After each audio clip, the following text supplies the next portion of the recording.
So, you want to know about New York Harbor, October 15th? Yeah, I'll tell you about it. But don't expect some Hollywood bullshit, all right? This isn't Top Gun. This is just what happened. What I saw, what we all saw. I'm Cole Harris, Captain Cole Harris, USS Vincennes. Was captain, anyway. Ship's gone now. But we'll get to that. The thing about that night. Christ, where do I even start? It was foggy. Real foggy. Not like, you know how sometimes in movies they make fog look all mysterious and shit? This wasn't that. This was just thick, nasty harbor fog that made everything smell like diesel fuel and dead fish. Couldn't see worth a damn. I was on the bridge. Had to be around, what time was it? 21:47. Yeah, 21:47 hours. Almost 10 at night. I remember I kept checking my watch. Kept thinking about how quiet it was. Too quiet, you know what I mean? When you're in the Navy long enough, you get this feeling, this, sixth sense or whatever. When things are too quiet, something's about to go to hell.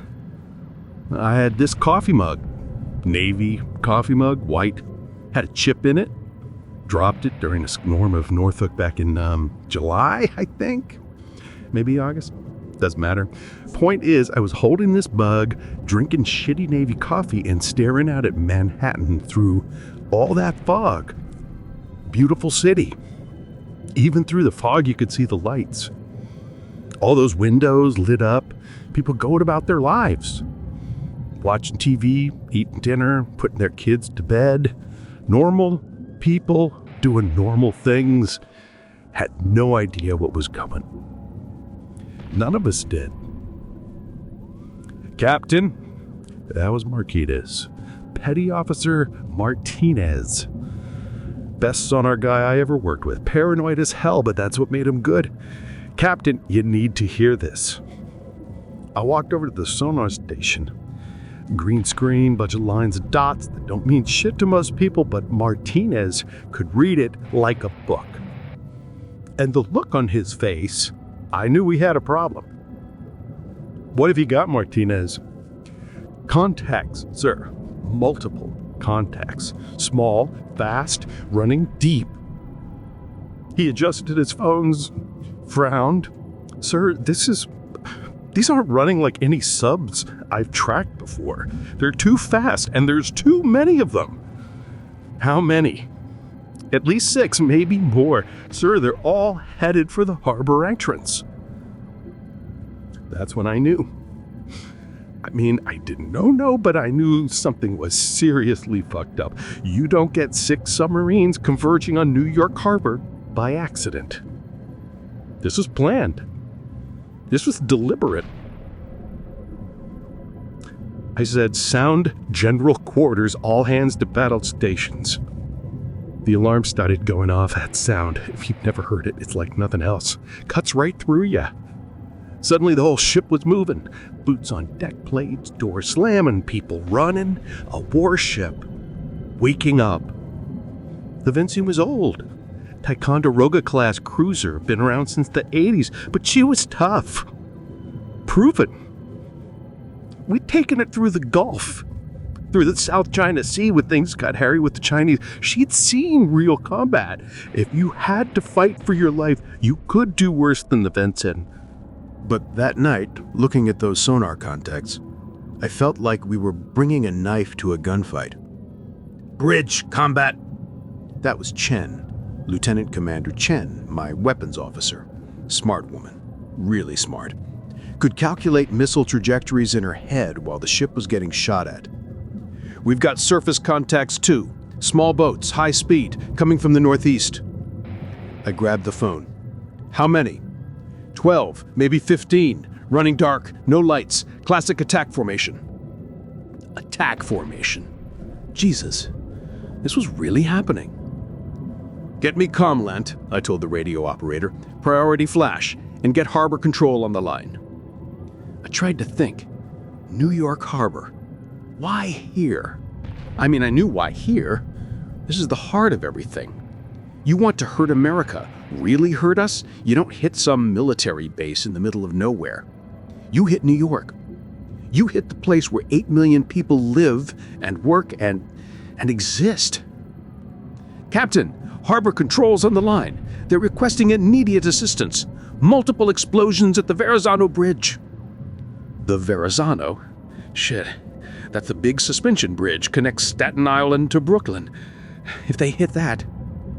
Bridge, look out! Explosions bearing 270. I looked southwest. Even through the fog, I could see it. Orange glow, getting brighter. The bridge was burning. Son of a bitch, I said. Don't think I'd mind to say it out loud, but I did. That's when the first missile came in. I saw it for maybe 2 seconds. Dark shape, moving fast, fire trailing behind it. You know that feeling when you're driving and a deer jumps out in front of you? When time slows down and speeds up at the same time? That's what this was like. It hit a container ship. Big explosion. Really big. The sound. Christ, the sound. Like someone dropping a building. The flash lit up the whole harbor, and then the noise hit us. Felt it in my chest, in my bones. All stations, this is the captain. We are under attack. This is not a drill. Weapons free. Engage any hostile targets. The ship came alive around me. The radar spinning up, gun mounts moving, missiles getting ready. The CWIS started spinning up too. That's the close-in weapon system. Last-ditch defense against missiles. When you hear that thing spinning, something bad is headed your way. Incoming missiles, someone yelled. Multiple contacts! I could see the tracers from our CWIS reaching out into the fog. Orange streaks moving fast. Looked almost pretty if you didn't know what they were doing. One of the missiles blew up maybe a quarter mile away. Pieces of metal raining down into the water. But there were more coming. Bridge, combat! 6 more inbound! Multiple bearings! 6 more.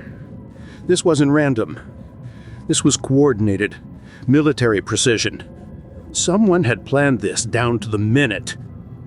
The second missile hit the ferry terminal. Jesus Christ. The ferry terminal. Where people catch the boat to Staten Island. Regular people. Families.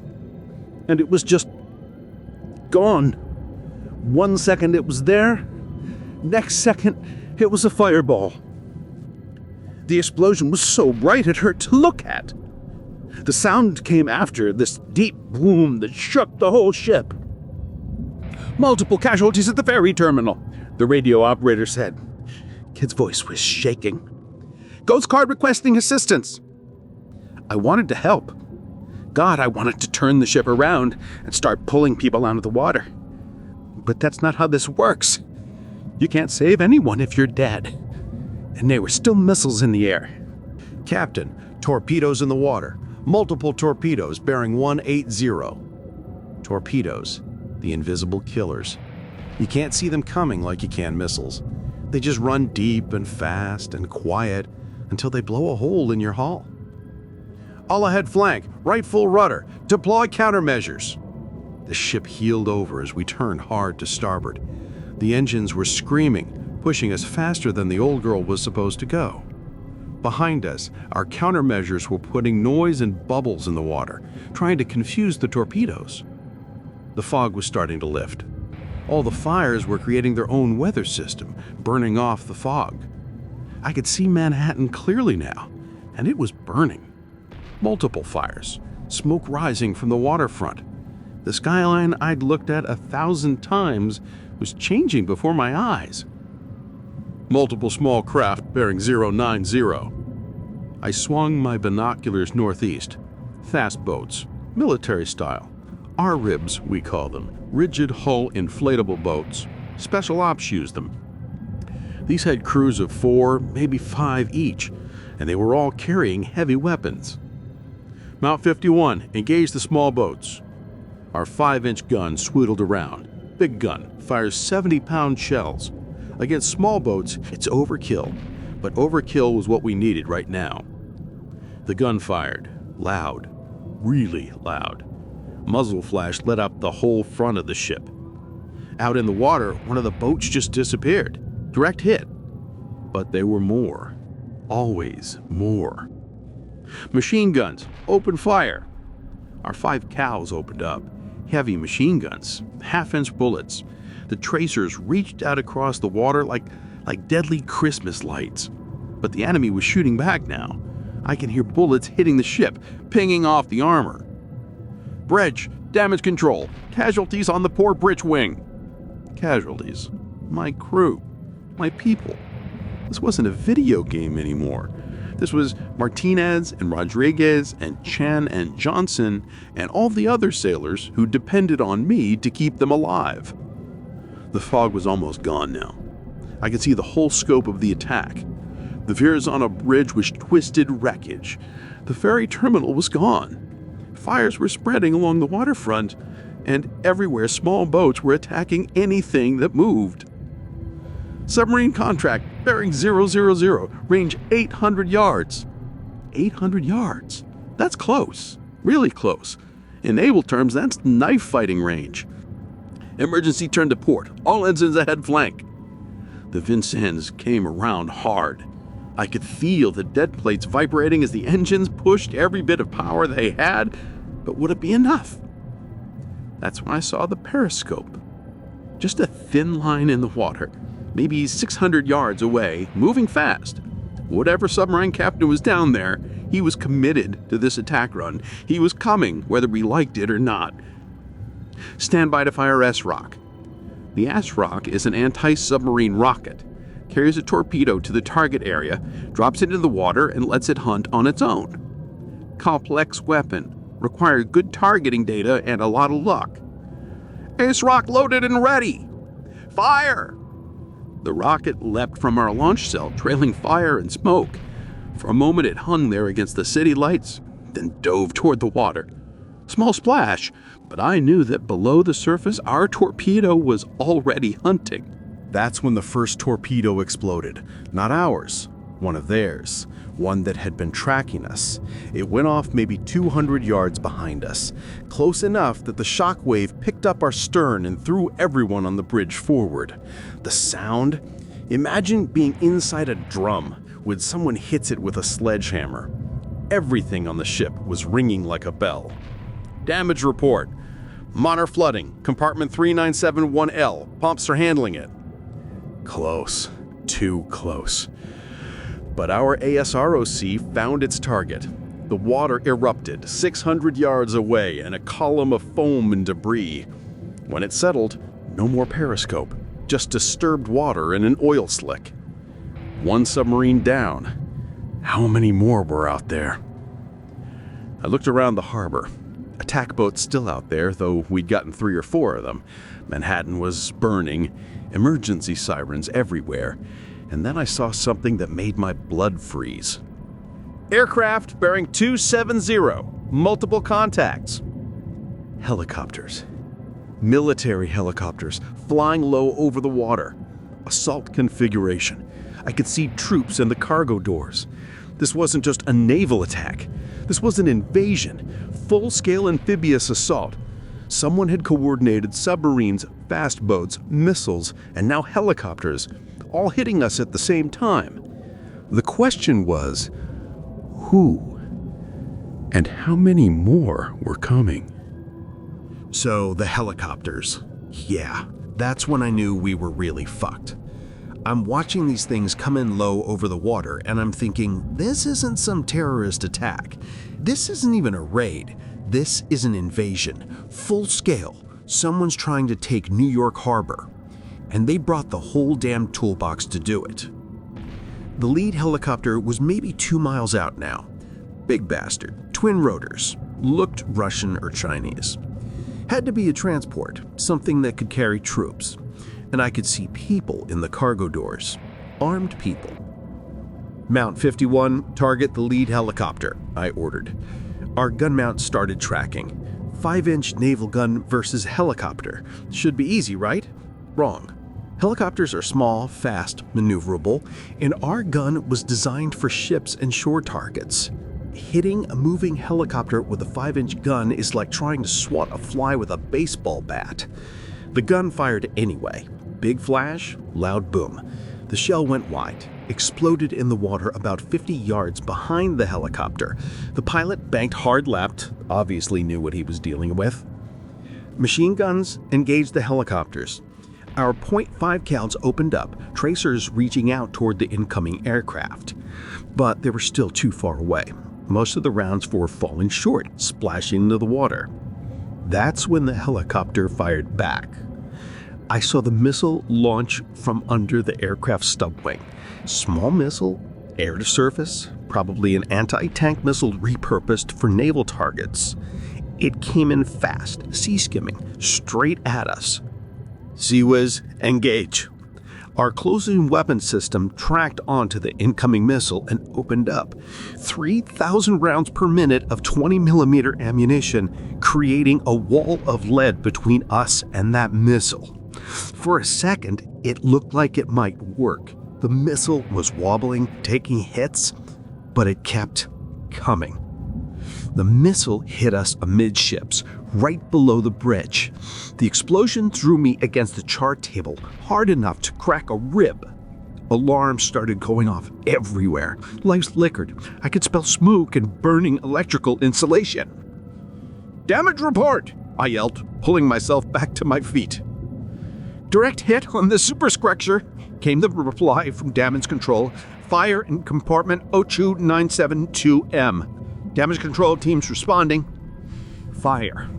On a warship, fire is almost worse than flooding. At least with flooding, you can pump out the water. Fire eats everything. Electronics, cables, people. The helicopter was banking around for another attack run, but now we had bigger problems. "Captain," Martinez's voice from the sonar shack, high and tight. "More submarine contact. Multiple contacts, bearing 045 through 135. Count? Jesus, sure. I count at least 8 more boats." 8 more submarines. Plus the helicopters. Plus the fast boats that were still out there, still shooting at everything that moved. This was getting worse by the minute. "Capt, what's our missile status?" "VLSLs loaded and ready, Captain. We've got standards, harpoons, and ace rocks." Standard missiles, ship to air. Harpoons for surface targets. Ace rocks for submarines. We had the weapons. Question was, did we have enough? "Engage the helicopters with standards. Fire when ready." "Aye, Captain. Firing." I felt the ship shudder as the first standard missile left its vertical launch cell. Big missile, designed to knock down aircraft at long range. The missile climbed rapidly, its solid rocket motor throwing it up into the night sky, and then turned and dove toward the helicopter formation. The lead helicopter saw it coming, started evasive maneuvers, dropping flares and chaff. But a standard missile is designed to kill supersonic jets. A helicopter, even maneuvering, is basically a sitting duck. The explosion lit up the sky. 1 helicopter down, burning wreckage falling into the harbor. But there were 3 more, and they were spreading out now, coming at us from different angles. "Sir, Rodriguez caught from his lookout position. Fast boats, bearing 180. Looks like they're making a torpedo run." I swung my glasses south. 4 fast boats running in formation, heading straight for us at high speed. Each boat looked like it had torpedo tubes mounted on the deck. Improvised, but effective. "All ahead flank, left full rudder!" We were turning again, trying to present a smaller target profile. But the Vincent's was a big ship, and big ships don't turn fast. Physics says it bigs that way. The first torpedo hit the water maybe 800 yards away. Then the second, third, fourth. 4 fish in the water, all aimed at us. "Deploy countermeasures, all countermeasures!" Our torpedo countermeasures went active. Noisemakers, bubble generators, anything to confuse the incoming torpedoes. But 4 torpedoes from 4 different angles? The math wasn't in our favor. That's when the second helicopter opened fire. This one had a different weapon, machine gun. Heavy machine gun, maybe 20 mil or 25 mil. It came in from our starboard side, flying low and fast, and opened up on our superstructure. I could hear the bullets hitting, see sparks flying off our armor. Port side machine guns, engage! Our gunners were good, really good. The .5 cal tracers reached out and found the helicopter, stitching a line of heads across its fuselage. I saw pieces flying off, saw the aircraft wobble, but it kept coming. The helicopter pilot was either very brave or very stupid, probably both. He brought his aircraft in close, maybe 200 yards, still firing. I could see the muzzle flashes from his gun, see the pilot's helmet through the cockpit glass. That's when one of our gunners got lucky. The .5 cal round hit something critical, maybe the engine, maybe the transmission. The helicopter suddenly lurched sideways, rotor blades tilting at an impossible angle. For a moment it hung there, defying gravity, and then it came down hard, into the water with a splash that sent spray all the way to our deck. 2 helicopters down, 2 to go. But we still had 4 torpedoes in the water. Time to impact, 2 minutes, Martinez called out. 2 minutes in torpedo time. That's forever and no time at all. Forever because you're just sitting there waiting for death to arrive. No time at all because that's all you got to figure out how to not die. Come to course 090, all head flank. We were running now, running hard. The old Vincent was pushing every bit of speed she had, engine screaming, wake boiling behind us, but torpedoes were faster than ships. Always have been, always will be. 1 minute to impact. The 3rd helicopter was lining up for another missile shot. I could see it clearly now, hovering maybe a mile away, its weapons pylons loaded with what looked like anti-ship missiles. Studded missile, engage the helicopter! Another Standard leaped from our VLS, climbing rapidly toward the hovering aircraft. The helicopter pilot saw it coming, started evasive maneuvers, but he was too close, had too little time. The Standard found its target. The explosion was massive, much bigger than the previous helicopter kills. This one must have been carrying a full load of fuel and ammunition. When it went up big. Burning debris rained down into the harbor for what seemed like minutes. 30 seconds to torpedo impact. I looked aft. Couldn't see the torpedoes, of course. They were running deep, invisible death tracks in the dark water. But I knew they were there. 4 of them, maybe 500 yards behind us, and closing fast. That's when our luck ran out. The first torpedo missed. Ran right under our keel, its magnetic proximity fuse failing to detonate. Sometimes torpedoes do that. Old weapons, complex mechanisms, not always pliable. The second torpedo missed too, ran wide to starboard, probably confused by our countermeasures. The 3rd torpedo found us. It hit us on the port side just after the bridge superstructure, right in the engine room. The explosion, Christ, how do you describe that? It's not just the noise, though the noise was incredible. It's the way the whole ship jumps like a dog that's been kicked, the way the lights go out and the deck plates buckle under your feet. I was thrown across the bridge, hit the starboard bulkhead hard enough to see stars. Alarms were going off everywhere. Emergency lighting kicked in, bathing everything in red. And I could hear something I never wanted to hear on a warship. Water. Rushing water. Damage report, I shouted, but I could barely hear my own voice over the alarms. Major flooding in the engine room, came the reply from damage control. We've lost the port shaft. Port engine room is flooding. Lost the port shaft. That meant we were down to half power, half speed. And in a fight like this, speed was life. The 4th torpedo missed, ran deep, passed under us, and detonated against the harbor bottom about a quarter mile away. The explosion sent up a water spout that was visible even in the darkness. But we were hurt. Badly hurt. Captain, Chen's voice from Combat Information Center. We're getting multiple radar contacts from the northeast. Looks like more helicopters and... Sir, I think we've got surface ships out there too. Surface ships. This was getting worse by the minute. I grabbed my binoculars and looked northeast. Through the smoke and haze, I could see them. Ships. Big ones. Looked like destroyers, maybe even cruisers. And they were coming our way. How many ships? At least 4 surface contacts, Captain. Maybe more. Range approximately 15 miles and closing. 15 miles. In naval terms, that's close. Modern ships can engage targets at 50 miles or more. If they were 15 miles away, they were probably already shooting at us.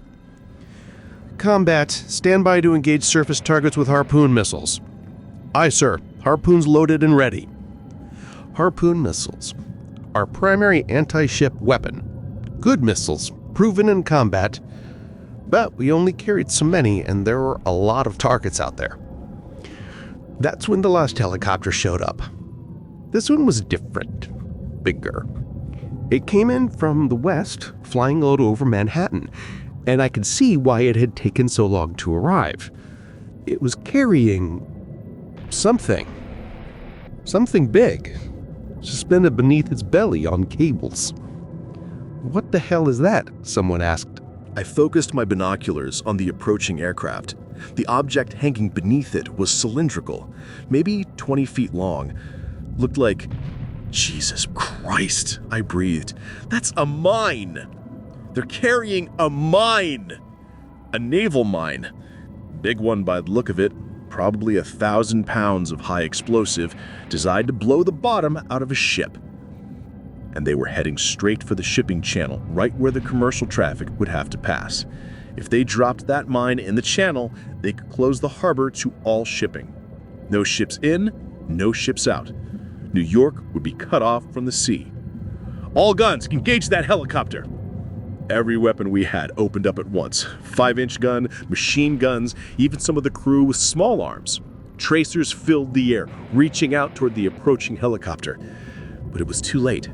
The helicopter reached the shipping channel and released its cargo. The mine fell into the water with a splash that was barely visible in the darkness.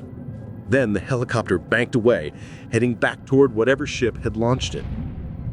"Mine in the water!" I announced over the ship's intercom. "All ships, be advised! Mine in the shipping channel!"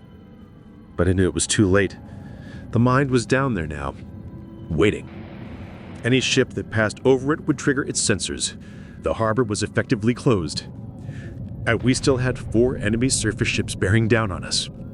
"Captain," Martinez again, his voice cracking with stress. "Torpedo launch. Multiple torpedo launches from the surface contacts.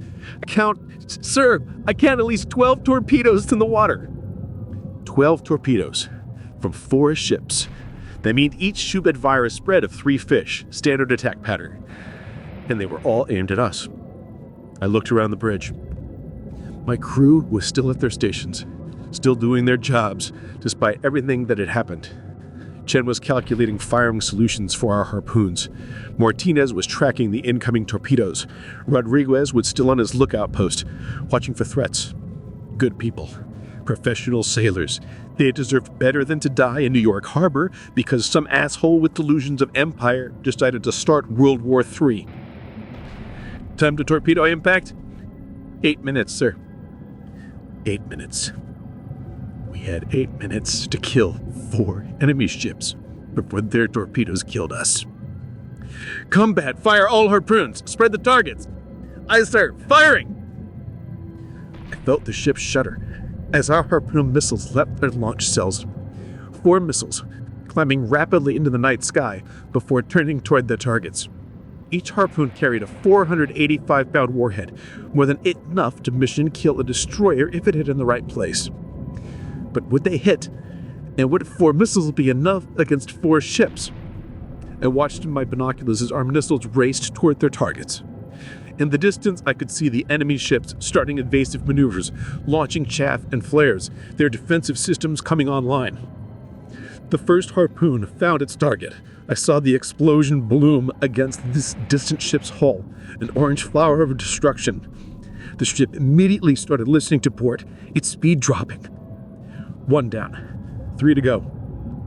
The second harpoon was intercepted by defensive fire. I saw it exploded mid-air, well short of its target. The third harpoon hit. Another explosion, another ship starting to list and lose speed. The fourth harpoon missed entirely, running past its target and disappearing into the darkness. 2 hits out of 4. Not bad, but not good enough. 2 enemy ships were still operational, still closing, and their torpedoes were still in the water. 6 minutes to torpedo impact. I looked around the harbor one more time. Manhattan was burning in earnest now. Multiple fires sending smoke columns into the night sky. The Verrazano Bridge was gone, the ferry terminal was gone, and somewhere out there in the dark water, a mine was waiting to kill the next ship that passed over it. We'd hurt them. We'd sunk at least 1 submarine, shot down 3 helicopters, damaged 2 surface ships. But it wasn't enough. There were too many of them, and they kept coming. Captain, Jen's voice was quiet, professional. Recommend we head for shallow water. Make it harder for the torpedoes to track us. Shallow water? Smart thinking. Torpedoes needed depth to run properly. If we could get into water that was shallow enough, come left, course 270. Head for the Ambrose Channel. The Ambrose Channel, the main shipping lane into New York Harbor. Shallow water, lots of navigational hazards, but also the most direct route to where? Where could we go? That's when I realized the truth. We couldn't go anywhere. We were trapped in New York Harbor with a damaged ship, limited ammunition, and an unknown number of enemy forces converging on our position. This wasn't a battle anymore. This was the last stand. 5 minutes to torpedo impact. I keyed the ship's intercom. All hands, this is the captain. We're about to take multiple torpedo hits. Damage control teams stand by. All hands braced for impact. I looked out at Manhattan one more time. The city where I'd been born, where my sister lived, where millions of people were probably huddled in their apartments right now, listening to the explosions and wondering what the hell was happening. We hadn't been able to save them. Hell, we hadn't even been able to save ourselves. But we'd fought. We'd made the bastards pay for every yard of water, every minute of time. That had to count for something. 4 minutes. I was counting down in my head. 4 minutes until 12 torpedoes reached us, maybe less. Torpedoes don't run on a schedule. The ship was listing to port now. Not bad, maybe 5 degrees, but you could feel it. Feel the way she wanted to roll that direction. The engine room was taking on water faster than the pumps could handle it. Damage control, what's our status? Port engine room is flooded, sir. We've sealed the compartment, but we're down to 1 screw. And Captain, we got fires on 3 decks. The hit we took earlier started more than we thought. Fires, water, and 12 torpedoes coming our way. I looked around the bridge. My crew were still at their posts. Felt I could see it in their faces. They knew the math as well as I did. 12 torpedoes versus 1 damaged cruiser. Those aren't winning odds. Captain, Rodriguez called from his lookout post. Surface contact bearing 045. Big ship, maybe 10 miles out. Another one. Jesus, how many ships did they have out there? I grabbed my binoculars and looked northeast. Through the smoke and haze, I could just make out a dark shape on the horizon. Big shape. Bigger than the destroyers we've been fighting. Combat, can you identify that contact? Working on it, sir. Jesus Christ. Captain, that's a carrier. That's a goddamn aircraft carrier. A carrier. That explained the helicopters. That explained how they'd coordinated this whole attack. Someone had brought a carrier battle group into striking distance of New York Harbor, and we'd never seen them coming. How the hell had we missed a carrier group? 3 minutes to torpedo impact. I could hear the fear in Martinez's voice now. kid was trying to hide it, but it was there. Hell, we were all scared. You'd have to be crazy not to be scared. "All hands brace for impact," I announced again. "Damage control teams, stand by." That's when I heard it. A new sound, cutting through the noise of alarms and distant explosions. A deep, rhythmic thumping, getting louder. "Captain, aircraft bearing 270. More helicopters, but these sounded different, heavier, and they're coming from the wrong direction. I looked west toward Manhattan and saw them. 4 helicopters flying in formation, coming in low over the burning city. But these weren't enemy aircraft. These were ours. Marine Corps helicopters. CH-53 Super Stallions by the sound of them. Big, heavy transport helicopters. And they were heading straight for us. "Bridge, radio room. We're getting a transmission from Marine Air Group 29. They're requesting permission to assist." Marine Air Group 29. I knew that unit. They were based at Quantico, but they had detachments all over the East Coast. Someone had scrambled them, sent them to help. But help with what? We were about to take multiple torpedo hits. What could helicopters do about that? "Grant permission," I said. "Tell them to stay clear of our position. We've got inbound torpedoes."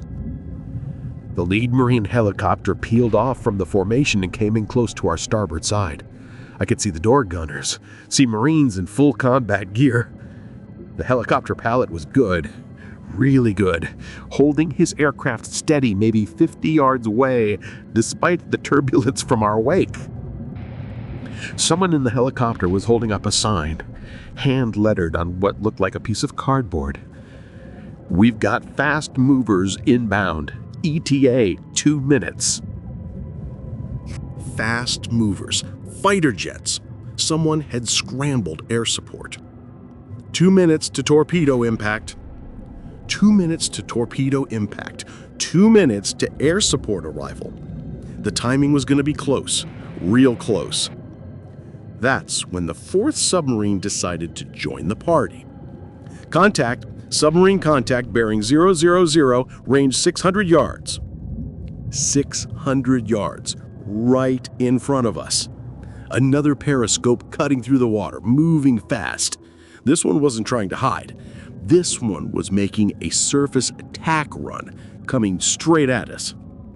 "I'll stop. Emergency turn to starboard."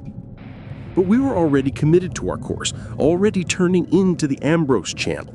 The submarine captain knew exactly where we were going, and he was positioning himself to intercept.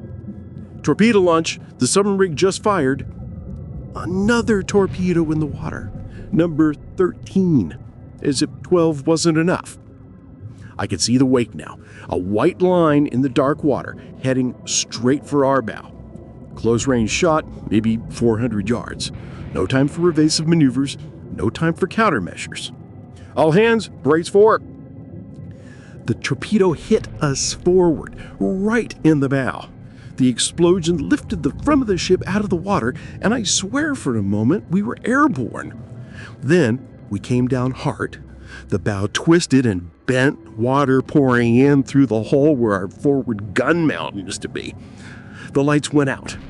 Emergency power kicked in a few seconds later, but those few seconds of complete darkness, that's when you know you're in trouble. "Damage report. Major flooding forward. We've lost the bow sonar dome, the forward VLS, and Mount 51. Clubs can't keep up. Lost the forward gun. Lost our vertical launch cells. Lost our bow sonar. We were being chewed apart piece by piece. 1 minute to torpedo impact." The other 12 torpedoes was still coming. Even if we survived the flooding from the bow hit, we still had 12 boarfish in the water. Oh, that's when I heard the most beautiful sound in the world. Jets. Fighter jets. Coming in fast and low. I looked up and saw them. 4 aircraft, flying in formation, coming in from the north. FA-18 Super Hornets, probably from Norfolk or Oceania. They were flying low, maybe 500 feet, and they were loaded for bear. The lead Hornet peeled off and dove toward the surface contacts. I watched through my binoculars as it lined up on one of the enemy destroyers, the one we damaged earlier with our Harpoon missiles. The Hornet fired AGM-84 Harpoon missile, air-launched version. The missile dropped away from the aircraft, fell toward the water, then its engine lit and skimmed across the surface toward its target. The enemy destroyer tried to evade, but it was already damaged, already slow. The Harpoon found its mark, hitting the ship amidships. The explosion was massive, much bigger than our earlier hits. The destroyer broke in half, both sections sinking rapidly. One down, one to go. The second Hornet was lining up on the remaining destroyer, but that ship had seen what happened to its partner, and it was ready. As soon as the Hornet fired its Harpoon, the destroyer launched its own surface-to-air missiles. I watched the engagement unfold like a deadly ballet. The Harpoon racing toward the destroyer, the SAMs climbing toward the Hornet, the pilot throwing his aircraft into violent advancing maneuvers, dispensing chaff and flares. The Harpoon hit the destroyer first. Another explosion, another ship starting to list and lose way. But the SAMs were still climbing, still tracking the Hornet. The pilot almost made it. Almost. One of the missiles detonated close enough to damage his aircraft. I saw pieces flying off, saw smoke trailing from one engine. The Hornet was still flying, but it was hurt. 30 seconds to torpedo impact. 30 seconds. The other Hornets were engaging the submarine contacts now, dropping sonobuoys and lightweight torpedoes. But the torpedoes that had been fired at us were still coming. I can see them now. Not the torpedoes themselves, but their wakes. White lines in the dark water, converging on our position like the spokes of a wheel. All hands, brace for multiple impacts. This was it.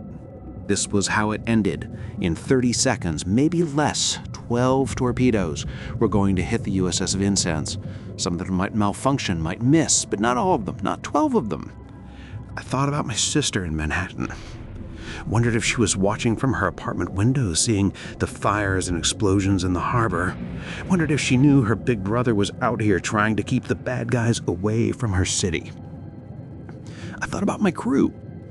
Good people, all of them. They deserved better than this. They deserved to go home to their families, to grow old, to see their kids graduate from college. But this is what we signed up for. This is what we swore an oath to do, to stand between America and those who would harm her, no matter the cost. 15 seconds. The Marine helicopters were pulling away now, getting clear of the blast zone. Smart. No point in losing Marines along with sailors. 10 seconds. I grabbed the bridge railing and held on tight. Around me, my crew's doing the same, waiting for the impact, waiting for the end. 5. That's when the miracle happened. The first torpedo ran under us, didn't detonate, just ran straight under our keel and kept going. The second torpedo did the same thing, and the third. They were running too deep. The shallow water in the Amberous Channel was screwing up their depth settings. They had been programmed to run at a certain depth in deep water, but here in the channel, they were running under us instead of into us. Not all of them. 3 torpedoes found their mark. The first hit us amidships on the starboard side, the second hit aft near the fantail, and the third hit us port side right where we'd been hit before. The explosions came so close together they sounded like a long continuous blast. The ship bucked and rolled, throwing everyone to the deck. Water poured in through multiple holes. The lights went out again, and this time they didn't come back on. In the darkness, I could hear the sound of rushing water, of twisted metal, of a dying ship. "Abandoned ship!" I shouted. "All hands, abandoned ship!" But even as I gave the order, I knew it might be too late. The Vincennes was settling rapidly. Her bow was already underwater, her stern rising up at an impossible angle. We had maybe 5 minutes before she went under, maybe less. "Get the wounded to life rafts! Move!" My crew responded like the professionals they were. Even in the chaos, even in the darkness, they moved with purpose. getting the wounded topside, launching life rafts, preparing to abandon the ship that had been their home. I made my way aft, checking compartments, making sure everyone was out. The ship was listing heavily to port now, and it was getting harder to walk. Water was ankle-deep in some passages, knee-deep in others. In the engine room flat, I found Chief Petty Officer Williams trying to restart one of the pumps. Good man, Williams. 22 years in the Navy. Never gave up on anything. Chief, it's time to go. Almost got it, Captain. Just give me another minute. We don't have another minute. Move. I had to physically drag him away from the pump. He was still trying to save the ship, still trying to do his job, even though we both knew it was hopeless. On deck, organized chaos. My crew was launching life rafts, helping the wounded into survival suits, preparing for the worst. The Marine helicopters were hovering nearby, their spotlights cutting through the darkness, ready to start picking up survivors. The ship was going down fast now. Too fast. The bow was completely underwater, and the stern was rising higher every second. Soon she'd reach the point of no return, the angle where she'd slide under the surface and take anyone still aboard with her. "Captain," Chen's voice, calling from a life raft that was already in the water. "Come on!"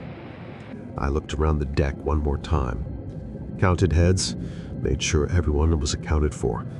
Then I jumped. The water was cold, really cold. October in New York Harbor, maybe 55 degrees. Cold enough to kill you if you stayed in too long. I swam to the nearest life raft, hauled myself inside. Around me, my crew was doing the same, pulling the wounded sailors out of the water, getting everyone into the rafts before hypothermia set in.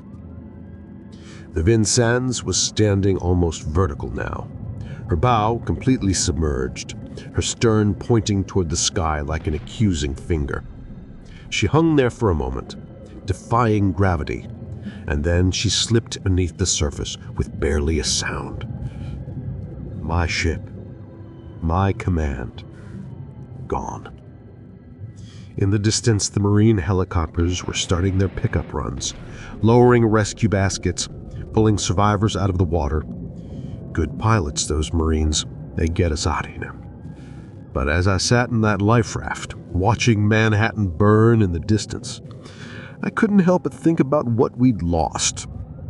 Not just the ship, though that hurt, but the harbor, the city, the sense that America was safe behind her oceans. That was gone now. Someone had reached across the Atlantic, across the Pacific, and punched us right in the face.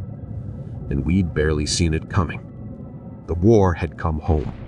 World War III had started not in some distant battlefield, but right here in New York Harbor.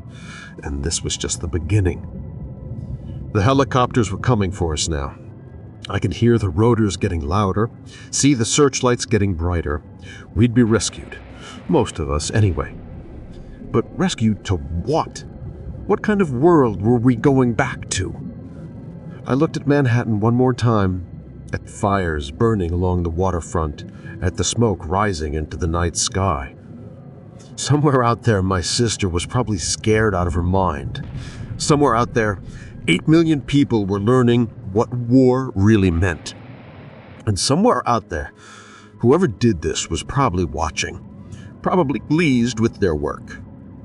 They had hurt us, really hurt us. But they made one mistake. They left us alive. The rescue basket was swaying in the downdraft from the helicopter rotor. 40 feet below, the life raft was getting smaller. Martinez was still down there, along with 3 other wounded sailors. And the Marines would get them on the next run. I had argued about going up first. Captain should be the last one off, right? But Rodriguez had a sucking chest wound, and Williams had taken shrapnel in both legs.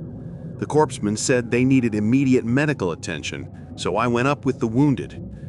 The basket ride up to the helicopter. That's when it really hit me. looking down at the dark water where my ship used to be, looking out at Manhattan still burning, seeing the scope of what they'd done to us. The harbor was a wreck. I could see at least 6 major fires burning along the waterfront. The Verrazano Bridge was gone, just twisted metal hanging over the water. Commercial ships were scattered everywhere, some sinking, some burning, some just drifting with no one at the helm. And in the middle of it all, an oil slick where the Vincennes went down, already spreading, already starting to wash up on the shores of Staten Island. "Sir," one of the Marines, a young corporal, was trying to get my attention. "Sir, the pilot wants to know where to take you. Brooklyn Navy Yard's been hit. Governor's Island is under attack. Where do you want to go?" Where did I want to go? Hell, I wanted to go home. I wanted to wake up and find out this was all some nightmare brought on by too much Navy coffee and not enough sleep. "Take us to Manamantan," I said. "Find a hospital. These guys need medical attention." The corporal nodded and spoke into his helmet microphone. The helicopter banked toward the city, and I got my first good look at the damage from the air. It was worse than I thought. The attack hadn't just hit the harbor, they'd hit the city too. I could see impact craters in lower Manhattan, buildings with their fronts blown out, fires spreading from block to block. Emergency vehicles were everywhere, their lights creating a light show against the smoke. "Jesus," I muttered. "Sir?" the corporal asked. "Nothing, just Jesus." The helicopter set down on a parking lot next to Bellevue. Hospital personnel were already running toward us, stretchers ready. They'd been expecting casualties. How many other ships had been hit? How many sailors were being pulled out of the water? As they loaded Rodriguez onto a stretcher, he grabbed my arm. Kid was pale, breathing shallow, but his grip was strong. "Captain," he said, "did we get them? Did we hurt them back?" I looked into his eyes. 22 years old, maybe 23. Kid from Texas who joined the Navy to see the world. Now he was lying on a stretcher with a hole in his chest, asking if we'd made it count. "Yeah," I told him. "We hurt them back." He smiled and let them take him away. I hope I wasn't lying to him. The corporal came back over. "Sir, we need to get you debriefed. Command wants to know what you saw out there." Command. Right.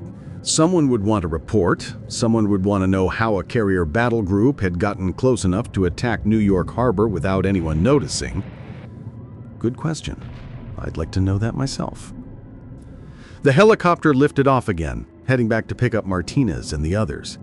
I watched it disappear into the smoke and darkness, then looked around at the chaos surrounding the hospital. Ambulances were arriving constantly. Police cars, fire trucks, military vehicles. And people, lots of people.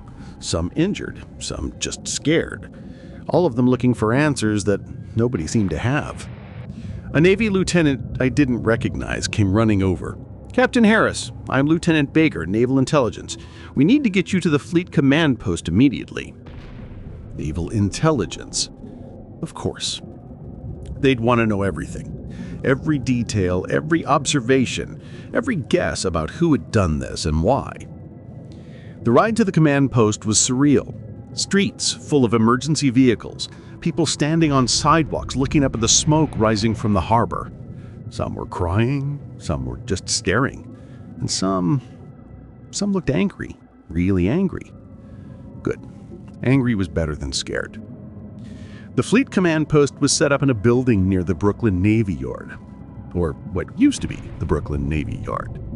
I could see the damage as we drove past. Missile impacts, buildings collapsed, ships burning at their moorings. Inside, controlled chaos. Officers running around with laptops and radios, big screens showing radar contacts and satellite imagery. The kind of organized panic you get when the military is trying to fight a war and figure out what the hell is happening at the same time. Admiral Patterson was waiting for me. Two-star admiral, probably the senior naval officer in the area.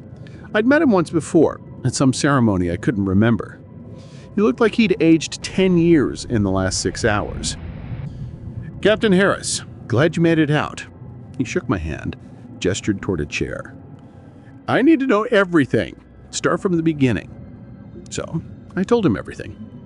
The sonar contacts, the submarines, the fast boats, the helicopters we'd spotted on the horizon, the mines in the shipping channel, the coordinated nature of the attack. He listened without interrupting, taking notes on a yellow pad. When I finished, he was quiet for a long comment.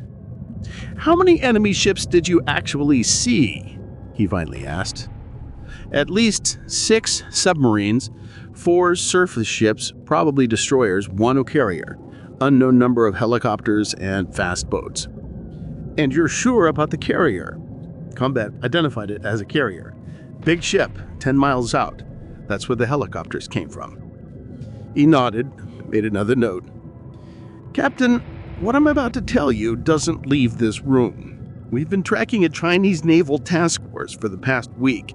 Lost contact with them 3 days ago in the North Atlantic. We assumed they'd turned back. Chinese. That explained a lot. The coordination, the planning, the sheer balls it took to pull something like this off. Only the Chinese had the naval assets to pull something like this off." How many ships? I asked. Best estimate, 8 submarines, 6 surface combatants, 2 carriers and supporting vessels. Maybe 30 ships total. 30 ships? Christ. We'd faced maybe a third of their force and they'd nearly wiped us out. Where's the rest of the fleet? We don't know. Could be anywhere between here and Greenland. Could be headed for Boston, Norfolk, Charleston. Could be setting up for the second attack right here. The second attack? I hadn't thought about that. What if tonight was just the opening round? What about our response? I asked. Patterson's face was grim. Second Fleet is mobilizing out of Norfolk. They'll be here in 12 hours. Atlantic Fleet is moving north from the Caribbean. But Captain, by the time they get here, this could all be over. Over? What did that mean? Over how? Sir, what's the situation in the city? Bad. They hit the financial district, the harbor infrastructure, the Brooklyn Navy Yard. Civilian casualties are significant. The mayor's declared martial law, but half the city's trying to evacuate, and the other half doesn't know what's happening. I thought about my sister again. Our apartment was on the Upper East Side, away from the attacks. She was probably okay. Probably. Captain, I need to ask you something. Patterson leaned forward. In your professional opinion, was this a raid or an invasion? That was the question, wasn't it? Were they here to hit us and run, or were they planning to stay? Sir, the way they coordinated the attack, the resources they committed, this wasn't a raid. They came here to take the harbor, maybe take the city. He nodded like he'd expected that answer. That's what we're thinking too. The question is, can they hold it? Could they hold it? Against what? Half our Atlantic fleet was scattered across the ocean. The other half was down in the Caribbean. The army could respond, but how fast? How many troops could they get here before the Chinese consolidated their position? Sir, what are our orders? Right now, survive, regroup, figure out what we're dealing with. He stood up, walked to one of the big screens showing the harbor. Captain, you and your crew are some of the only people who've actually fought these dastards and lived to tell about it. That makes you valuable. Valuable. Right. Valuable witnesses to the night America's sense of security died in New York Harbor. Captain, my crew, they'll be taken care of. The wounded are getting the best medical care available. The others are being debriefed and then assigned to other ships. We're going to need every experienced sailor we can get. Other ships. war was just starting and already they were thinking about the next battle. A communications officer came over, handed Patterson a message. He read it, his face getting even grimmer. "What is it?" I asked. "Boston Harbor. They're under attack too." Boston. So it wasn't just New York. They were hitting multiple targets simultaneously. Classic Chinese doctrine. Don't just attack one objective, attack several at once to divide your enemy's response. How bad?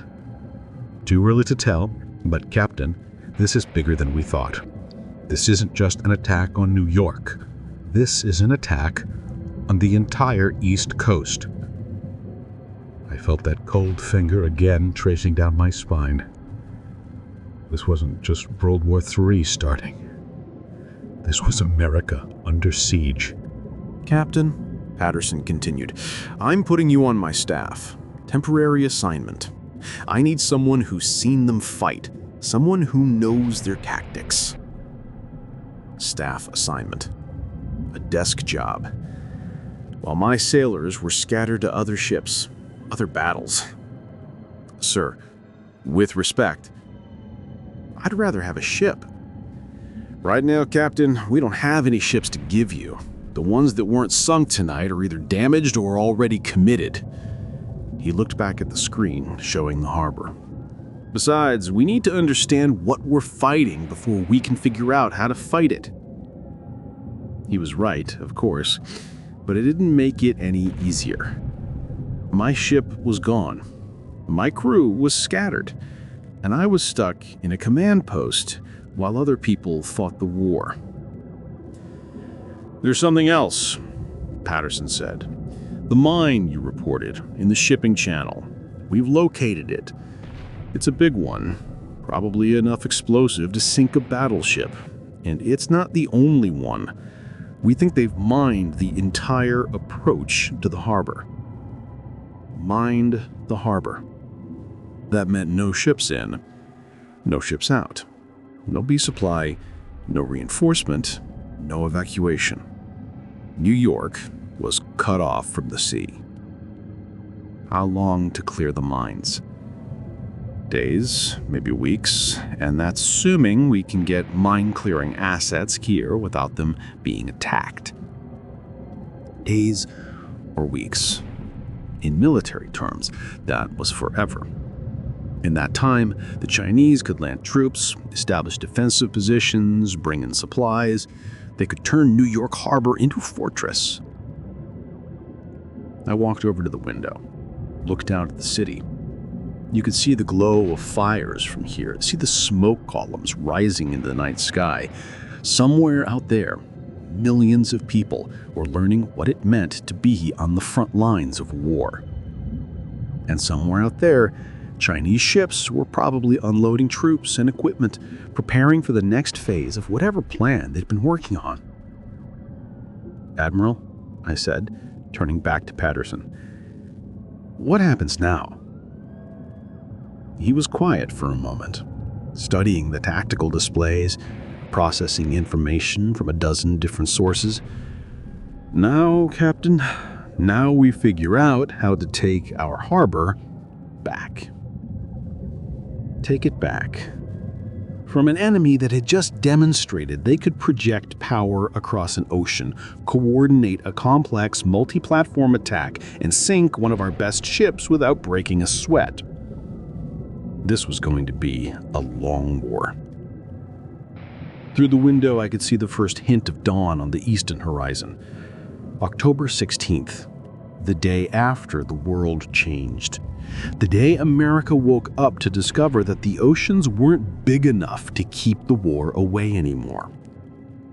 I thought about Rodriguez lying in a hospital bed with a hole in his chest. Thought about Martinez and Williams and all the other sailors who'd fought and bled and died in New York Harbor. They asked me if we'd hurt them back. Looking at the burning city, at the tactical displays showing enemy positions throughout the harbor, at the grim faces of the officers trying to make sense of this disaster, I had my answer. We'd hurt them, but not enough. Not nearly enough. The war had come to America and we were losing. I didn't sleep that night. Don't think anyone did. The command post was buzzing all night long. Reports coming in from Boston, from Norfolk, from half a dozen other ports along the coast, all under attack, all fighting for their lives. And we were just sitting there, watching it happen on screens. Around 0600, they brought me coffee and a sandwich.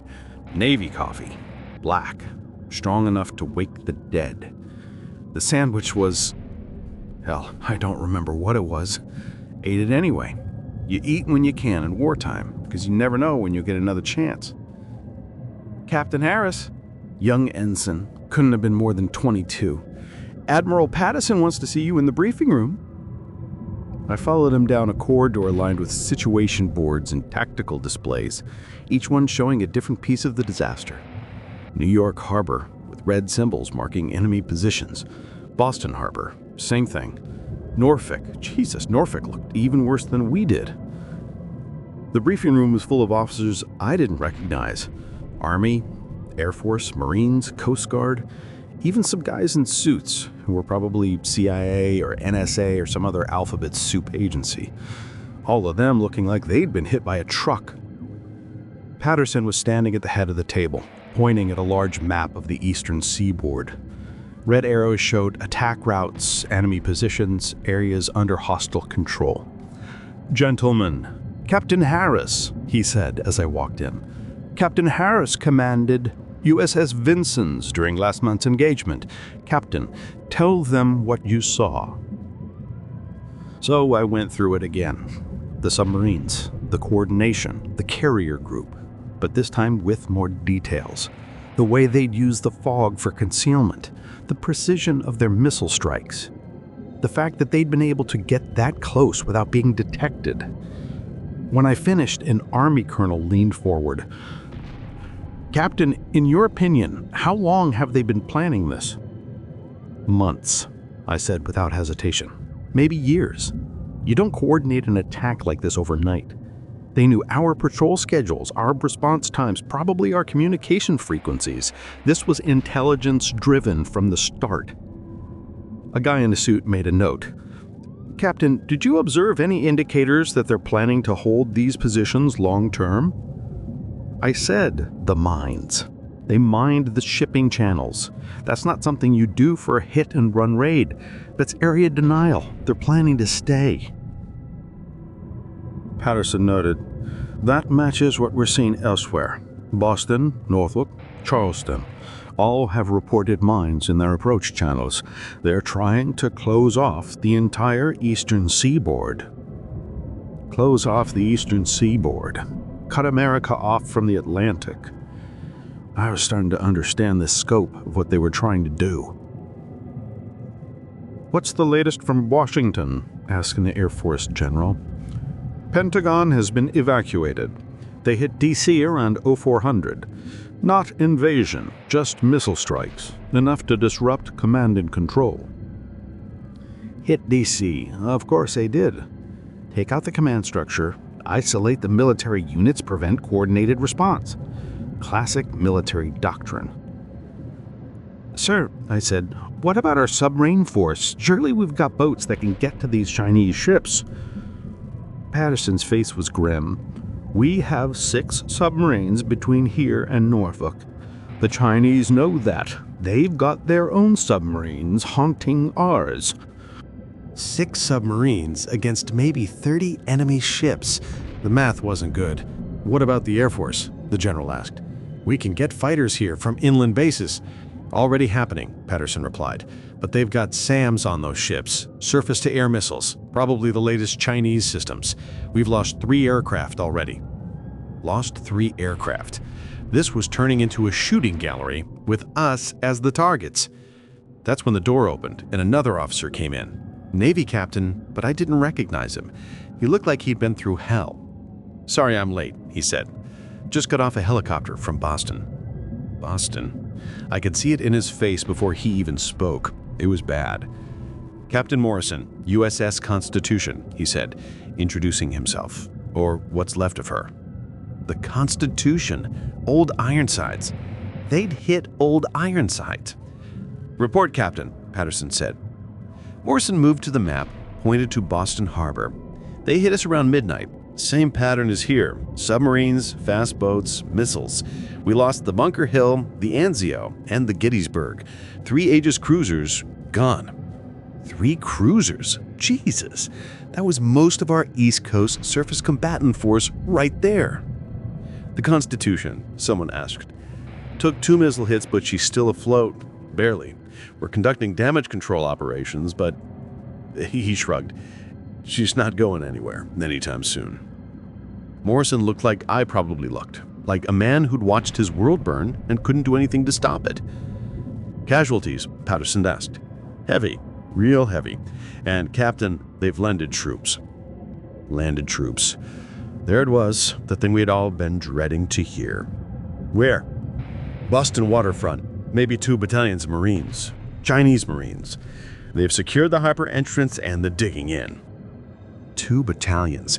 That was maybe 1,000 troops. Enough to hold a beachhead, especially if they had naval fire support. "What about Army response?" An Army colonel spoke up. "Fort Devens is mobilizing, but it'll take time. And we don't know what kind of air cover these Chinese forces have." Time. Everything came down to time. How long before we could respond in force versus how long before they consolidated their positions. "Gentlemen," Patterson said, "I've just received word from Comlarent. We're implementing Operation Neptune's Trident. All available naval assets are being redirected to defend the eastern seaboard." Neptune's Trident. I'd heard of it.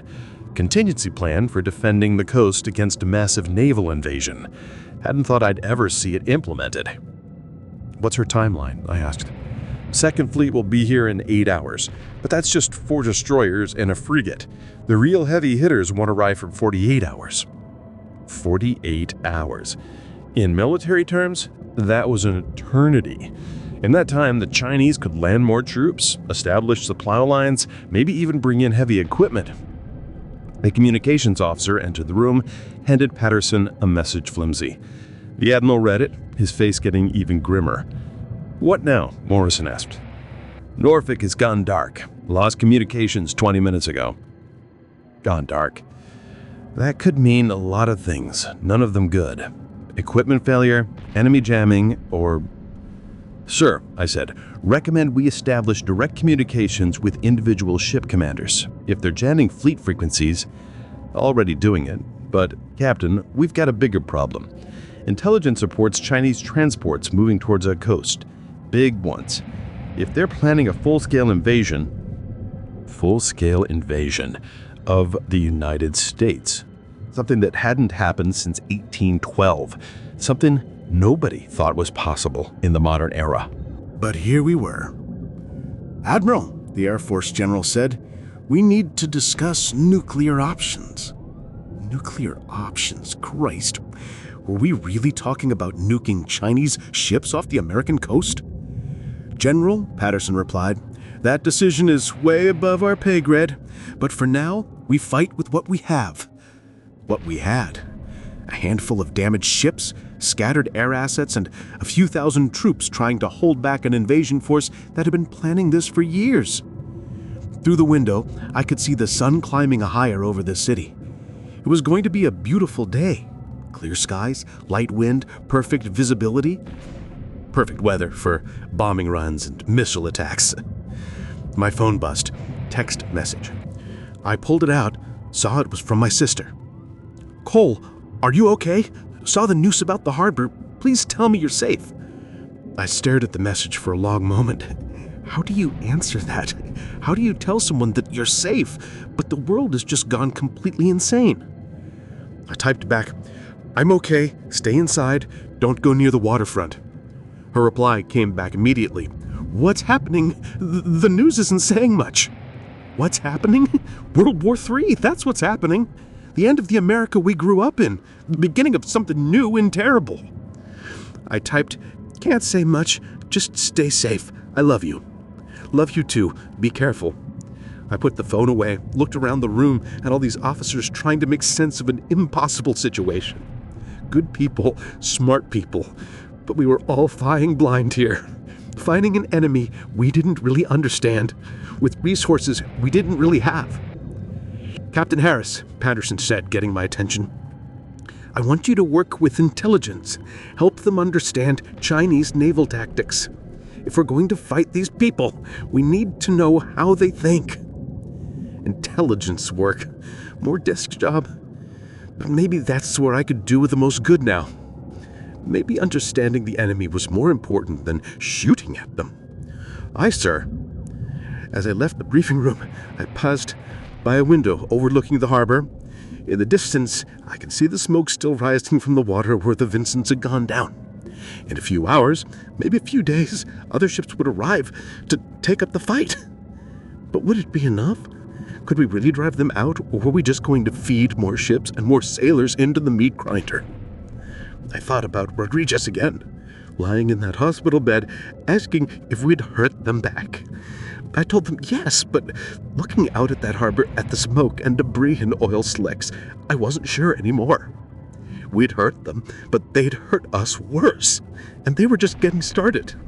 The war had come to America, and for the first time in my life, I wasn't sure we were going to win. That scared me more than any Chinese submarine ever could. But we'd fight anyway, because that's what we do. That's what we've always done. When someone comes for America, Americans fight back, even when the odds are impossible, even when the enemy seems unstoppable, even when you're not sure you can win.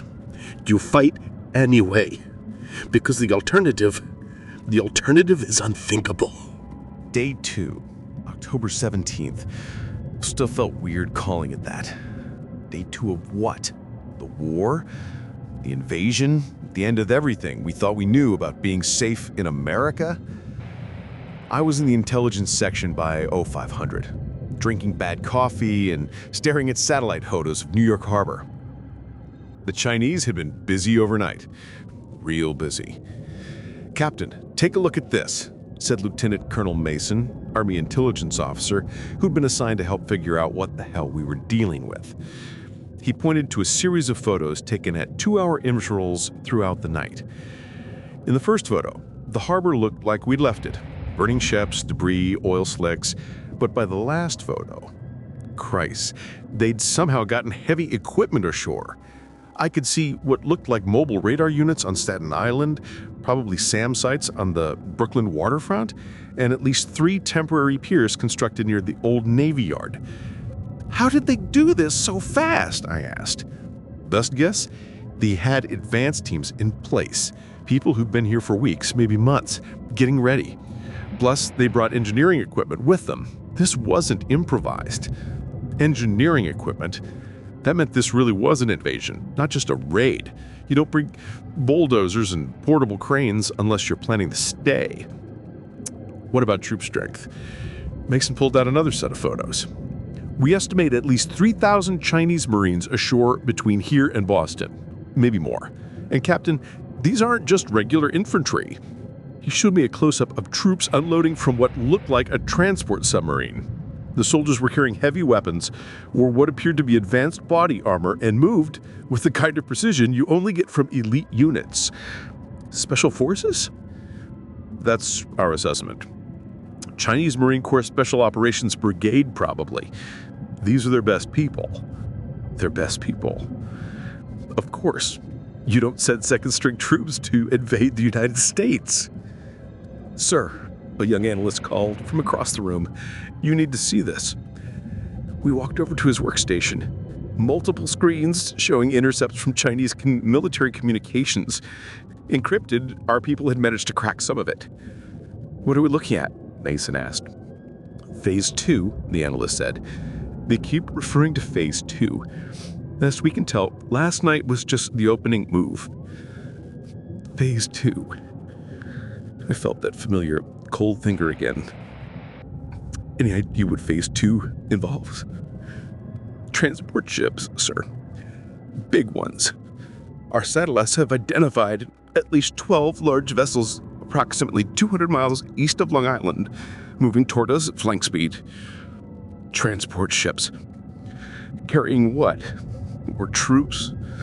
Heavy equipment? Tanks? ETA? 18 hours, sir.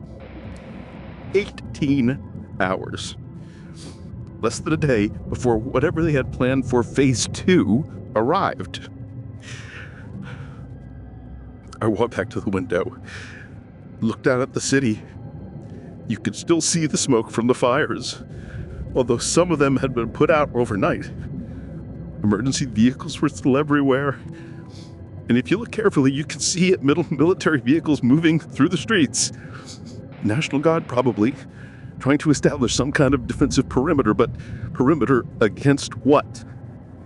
If the Chinese had hardly landed 3,000 troops, and if war were coming? Captain Harris, Pedersen's voice from behind me. Walk with me. We left the intelligence section and headed down a corridor toward his office. Along the way, I could see other officers hunched over computers and radios, all trying to make sense of a situation that seemed to change every hour. "How are you holding up?" he asked as we walked. "I'm fine, sir." "That's bullshit, Captain. Nobody's fine. I'm not fine. You're not fine. None of us are fine. So let me ask again. How are you holding up?" I stopped walking, looked at him. Admiral Patterson had been in the Navy for 30 years.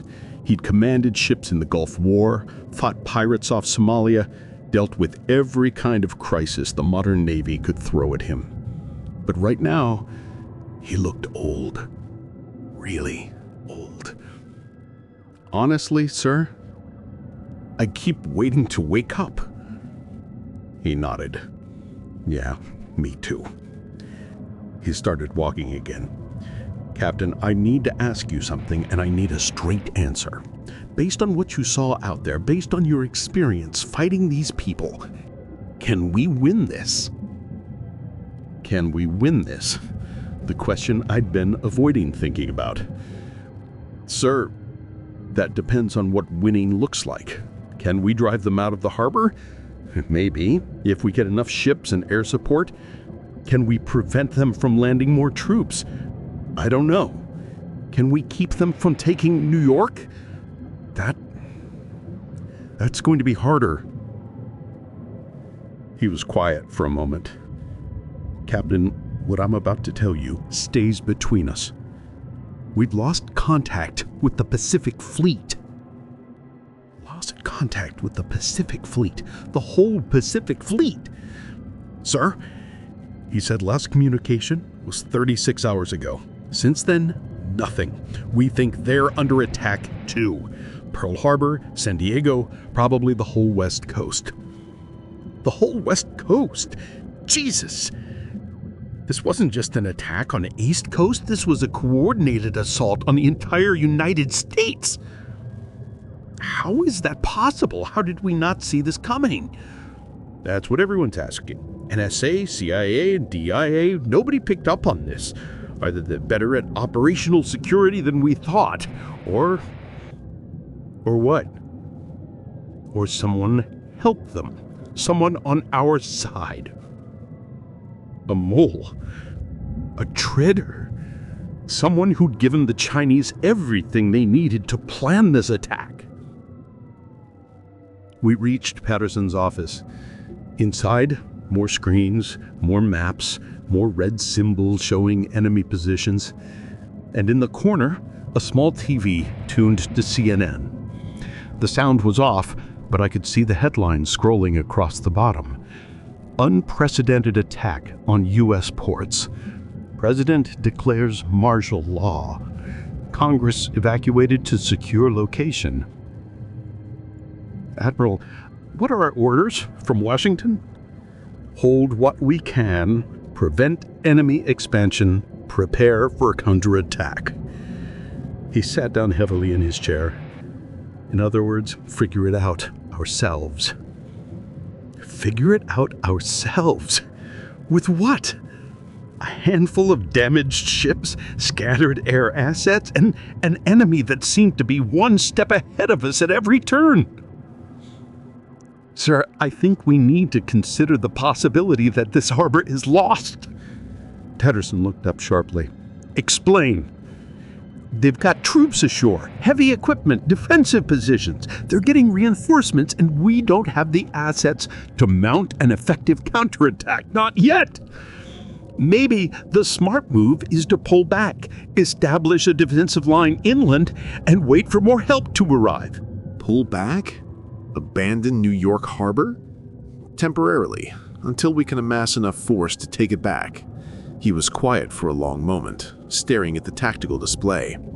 Captain, do you know what happens to America if we lose New York Harbor? If we lose Boston and Norfolk, too? I had thought about it. Tried not to think about it, but I had.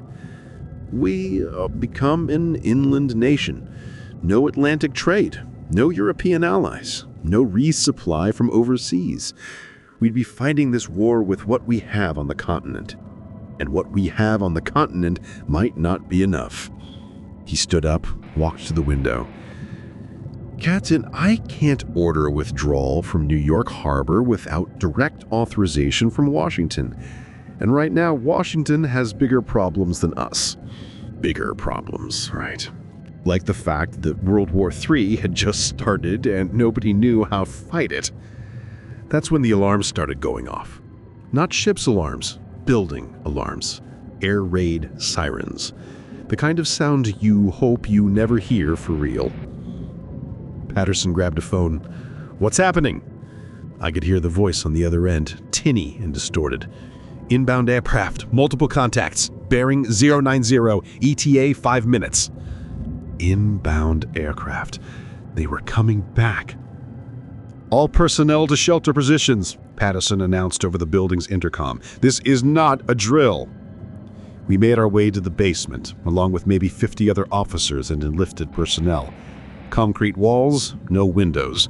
Probably the safest place in the building. Not that it would matter much if they dropped a bunker buster on us. I found myself sitting next to Morrison, the captain from Boston. He looked like he hadn't slept in 2 days. Any word from your crew?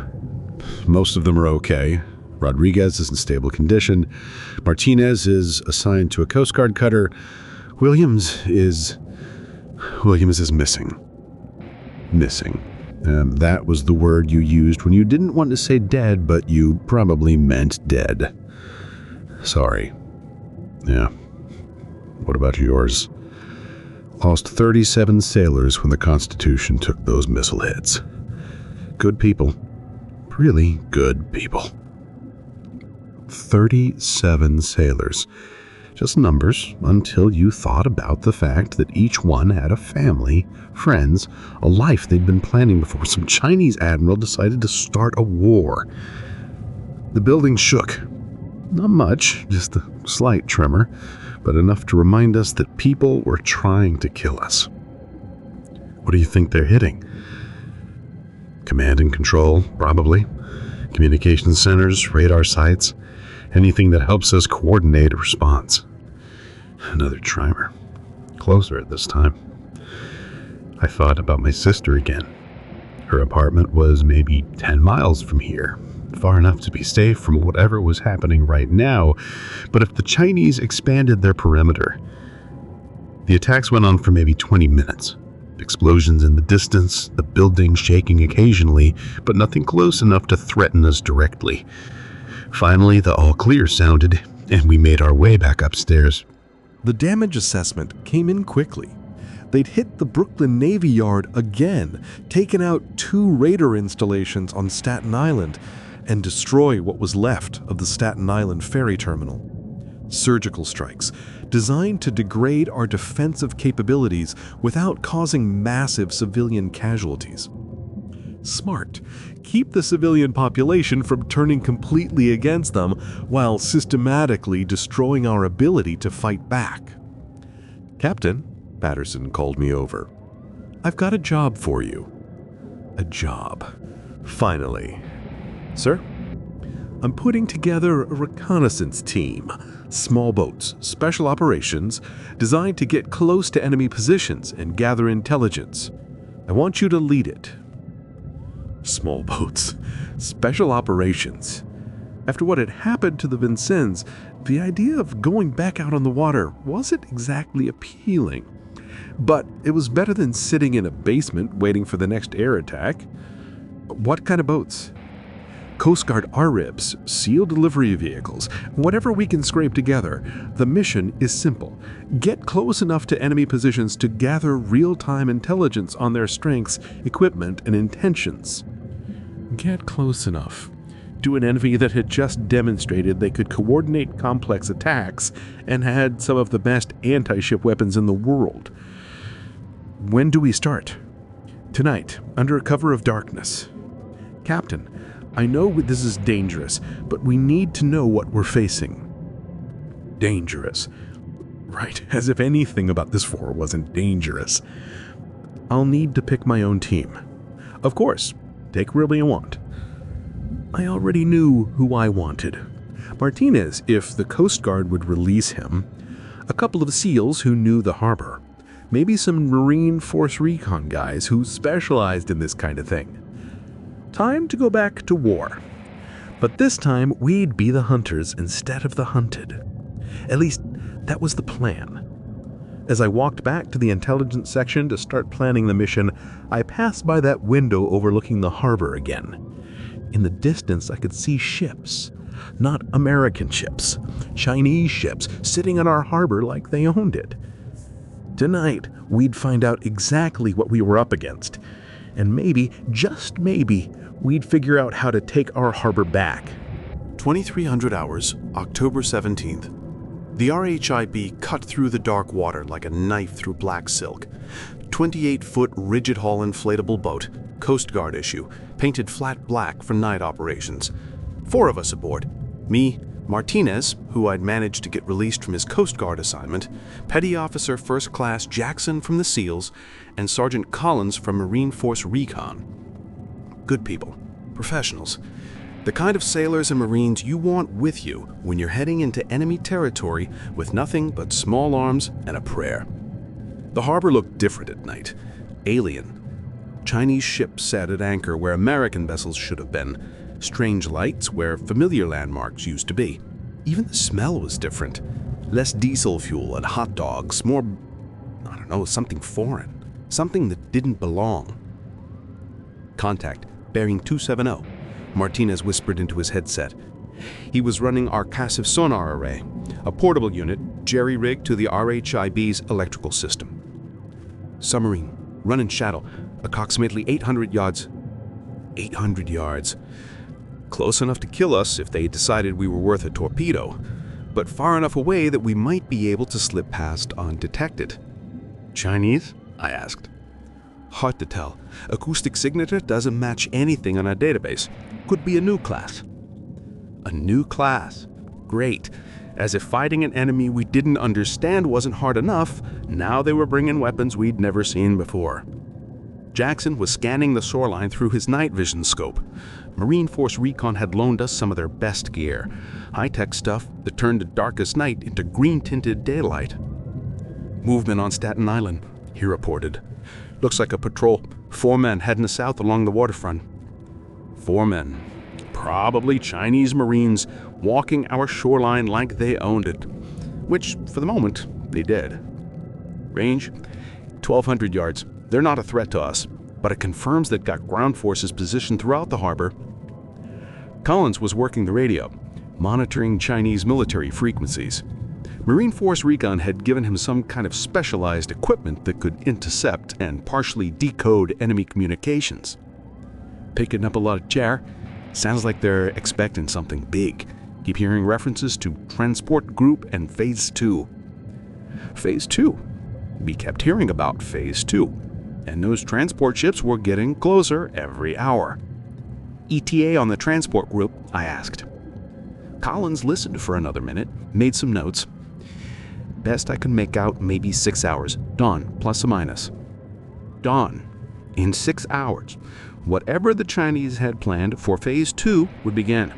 And we still didn't know what that was. Captain, Martinez said, recommend we move closer to the main anchorage, get a visual on the major combatants. The main anchorage.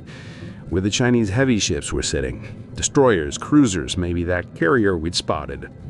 Getting close enough where a visual meant getting close enough to be spotted ourselves. But that's why we're here. Take us in, nice and slow. Jackson throttled back, bringing our speed down to maybe 5 knots. At this speed, we were almost silent, just another piece of debris drifting through the harbor. The RHIB's muffled engines made barely a whisper of sound. As we moved deeper into the harbor, I could see the scope of what the Chinese had accomplished in just 2 days. They hadn't just taken control of the waterfront, they'd turned New York Harbor into a Chinese naval base. Temporary piers jutted out from the Brooklyn shoreline, constructed with prefabricated sections that had probably been manufactured in China months ago. Supply ships were offloading containers while work lights illuminated crews moving with military precision. Jesus, Martinez breathed. Look at that. He was pointing towards Staten Island, where a complex of temporary buildings had been erected near the waterfront. Barracks, maybe, or command facilities. But what caught my attention was the radar array, rotating slowly on a portable mast. They've got full radar coverage, I said. How the hell are we not being tracked? Stealth coding, Jackson replied. Marine Corps developed it for special operations boats. Absorbs radar instead of reflecting it. Stealth coding. Good to know the Marines had been thinking ahead. We were maybe half a mile from the nearest Chinese ship now. A destroyer by the look of it. Type 055, if I had to guess. One of their newest and most capable warships. And it was sitting in New York Harbor like it had every right to be there. Getting a better read on that submarine, Martinez reported. Definitely not in our database. Hull configuration suggests it's designed for shallow water operations. Shallow water operations. Perfect for coastal invasion, in other words. Collins held up his hand for silence, pressed his headphones tighter against his ears. After a minute, he made some quick notes and handed them to me. Multiple references to ground assault teams and urban operations, he whispered. Captain, I think they're planning to take Manhattan. Take Manhattan. The idea hit me like a physical blow. Bad enough that they'd invaded the harbor, but if they were planning to put troops ashore in Manhattan itself, when? Soon. The chatter's increasing. Sounds like they're coordinating with the incoming transport group. I looked across the dark water at the lights of Manhattan.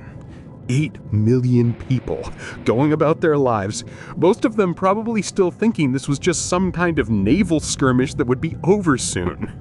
They had no idea what was coming. We need to get closer. I want visual confirmation of their troop strength. Sir, recommend we split up. 2-man teams, approach from different angles. Harder to detect, better coverage. Split up. Standard special operations doctrine, but it also meant if one team got caught, the other might still make it back with intelligence. Good idea. Martinez, you're with me. Jackson, take Collins. We'll rendezvous at Point Charlie in 2 hours. Point Charlie was a position we'd identified on the charts, near the Statue of Liberty. Close enough to the Chinese positions for good observation, far enough away to hopefully avoid patrols. Jackson and Collins transferred to a smaller, inflatable boat that'd been towing behind us. 2-hand rubber boat, almost impossible to detect on radar. They headed toward the Brooklyn anchorage, while Martinez and I continued toward Staten Island. As we approached the enemy positions, I could see more details of what they'd constructed. It wasn't just a temporary invasion force. These guys were building infrastructure for a long-term occupation. Fuel storage tanks, communication arrays, what looked like a helicopter landing pad, and everywhere, troops. Chinese Marines in full combat gear, moving with the confidence of people who weren't expecting any serious opposition. Captain, Martinez whispered, passive sonar is picking up multiple contacts. Sounds like they've got submarines patrolling the outer harbor. Multiple submarines. Of course they did. The Chinese weren't taking any chances. They'd established a defensive perimeter that would detect and destroy any American forces trying to approach. We were maybe 300 yards from the Staten Island shoreline now, close enough to hear voices carrying across the water. Chinese voices, speaking in rapid, clipped sentences that sounded like military communications. Through my night vision scope, I could see individual soldiers. They looked professional, well-equipped, alert. These weren't conscripts or second-line troops. These were elite forces, probably handpicked for this mission. Count at least 40 troops visible in this sector alone, I whispered into my radio. Estimate total force on Staten Island at battalion strength. Battalion strength. Maybe 800 troops just on Staten Island, if they had similar numbers in Brooklyn, Queens, and the Bronx. Movement in the water, Martinez reported. Multiple small craft heading this way. I grabbed my binoculars, scanned the water between us and the Chinese positions. 4 boats, moving fast, spread out in a search pattern. Patrol boats, probably looking for exactly what we were doing. Time to go, I said. Jackson spun up the engines and we headed back toward open water. But the Chinese boats had seen us. I could see them changing course, converging on our position. Contact, bearing 045, fast boat, closing rapidly. The first Chinese patrol boat was maybe 200 yards away and gaining. Small boat, probably armed with machine guns and maybe some kind of anti-ship missile. Against our inflatable boat, it might as well have been a battleship. Recommend evasive maneuvers, Martinez said, which was military speak for get the hell out of here. Jackson pushed the throttles forward and the rib leaped ahead, bouncing across the waves at 30 knots. Fast for an inflatable boat, probably not fast enough. The Chinese boat was gaining on us. I could see muzzle flashes from its bow, hear the distinctive crack of automatic weapons fire. Bullets were hitting the water around us, getting closer with each burst. Return fire, I ordered. Martinez opened up with the .50 caliber machine gun mounted on her bow. Heavy blows reached across the water, tracers marking their path toward the enemy boat. I saw sparks flying off its hull. I saw the crew ducking for cover. But there were more butts coming. 3 more converging from different directions. We were fast, but we couldn't outrun 4 boats. Captain, Jackson called over the in-game noise. Harbor entrance bearing 2700 if we can reach the shipping channel. The shipping channel, where the water was deeper, where larger ships might provide cover. It was the best chance. Jackson threw the boat into a hard toward port, engines screaming as we raced toward the channel. Behind us, the Chinese boats were spreading out, trying to cut off our escape routes. That's when I heard it. A deep, rhythmic thumping sound that cut through the noise of engines and gunfire. Helicopters.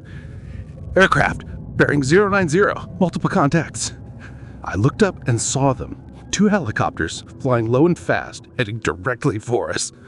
Chinese helicopters, probably armed with machine guns and rockets.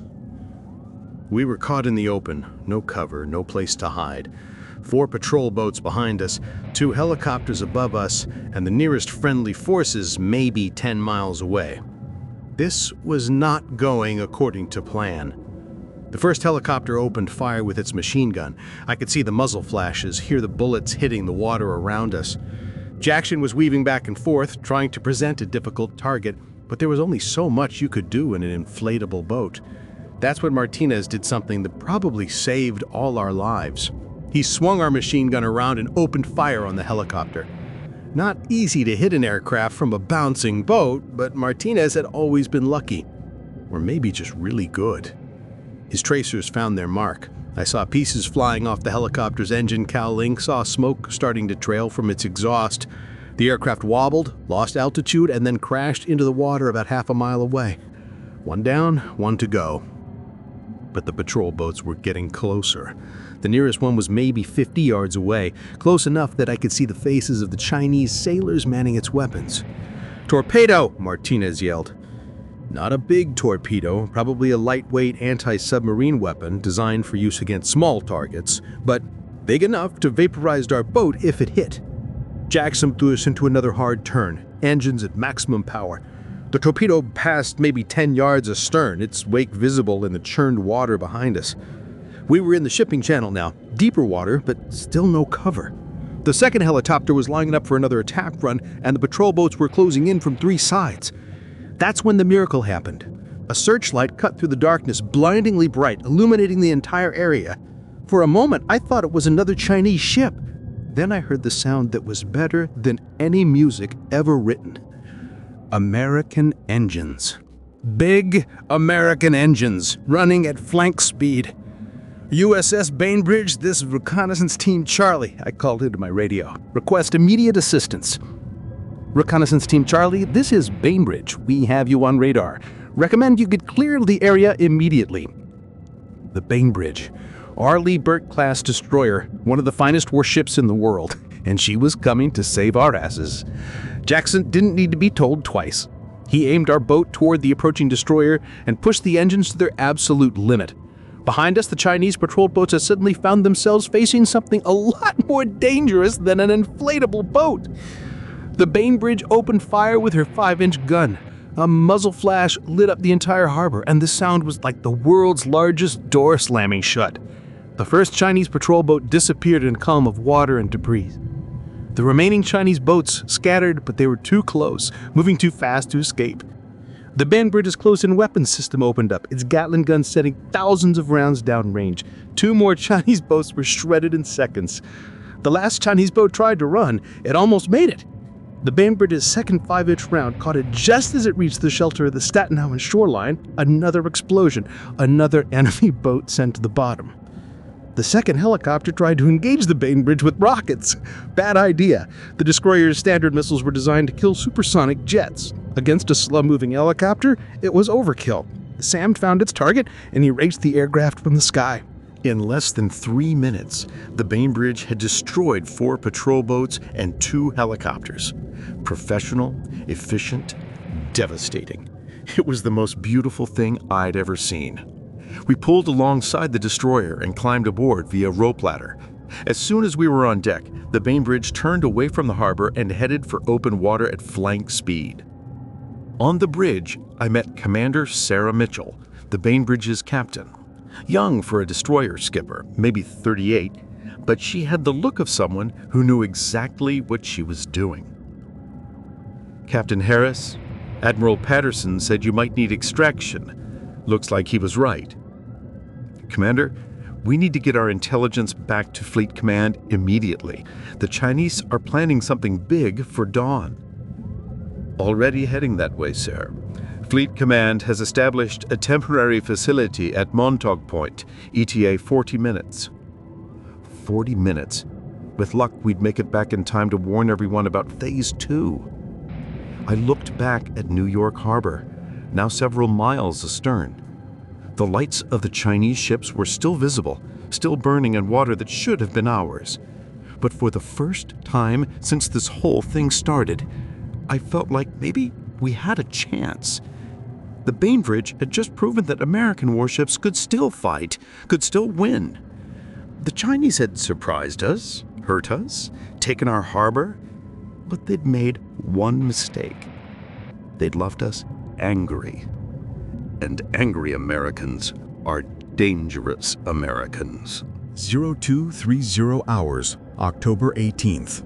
The Fleet Command post at Montauk Point looked like something out of a science fiction movie. Dozens of trailers and temporary buildings connected by cables and walkways, all of it erected in maybe 18 hours by Navy Seabees working around the clock. Inside the main operations center, chaos, but organized chaos. Officers from every service branch hunched over computer screens, radios crackling with reports from ships and aircraft scattered across the Atlantic, satellite feeds showing real-time positions of Chinese forces. Admiral Patterson was waiting for us when we arrived. He looked like he'd aged another 10 years since I'd seen him the previous day. But there was something different in his eyes now, something harder. "Captain Harris, good to see you made it back in one piece." He turned to the other members of my reconnaissance team. "Gentlemen, excellent work. Your intelligence might have just saved a lot of American lives." Might have saved lives. That remained to be seen. Admiral, we need to talk about what we saw out there. Briefing room, 5 minutes. I want you to tell this to everyone at once.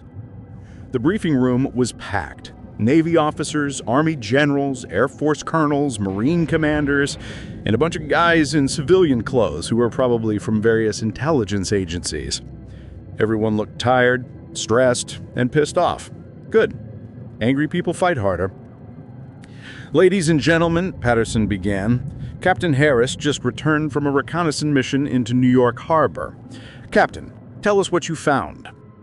I stood up, walked to the front of the room where a large screen showed a satellite image of the harbor. Red symbols marked known Chinese positions. The Chinese aren't just occupying the harbor, they're transforming it into a major military base. We observed permanent infrastructure construction, supply operations, and what appears to be preparation for a significant ground assault. I pointed to Staten Island on the map. Battalion strength forces here, with heavy weapons and defensive positions. Similar concentrations in Brooklyn. They've established radar coverage, patrol boats, and submarine pickets throughout the harbor. A Marine general leaned forward. Captain, what's your assessment of their intention? Raid or occupation? Occupation, sir. Long-term occupation. These aren't raiders. They're building to stay. Murmurs around the room. Someone cursed quietly. What about Phase 2? Patterson asked.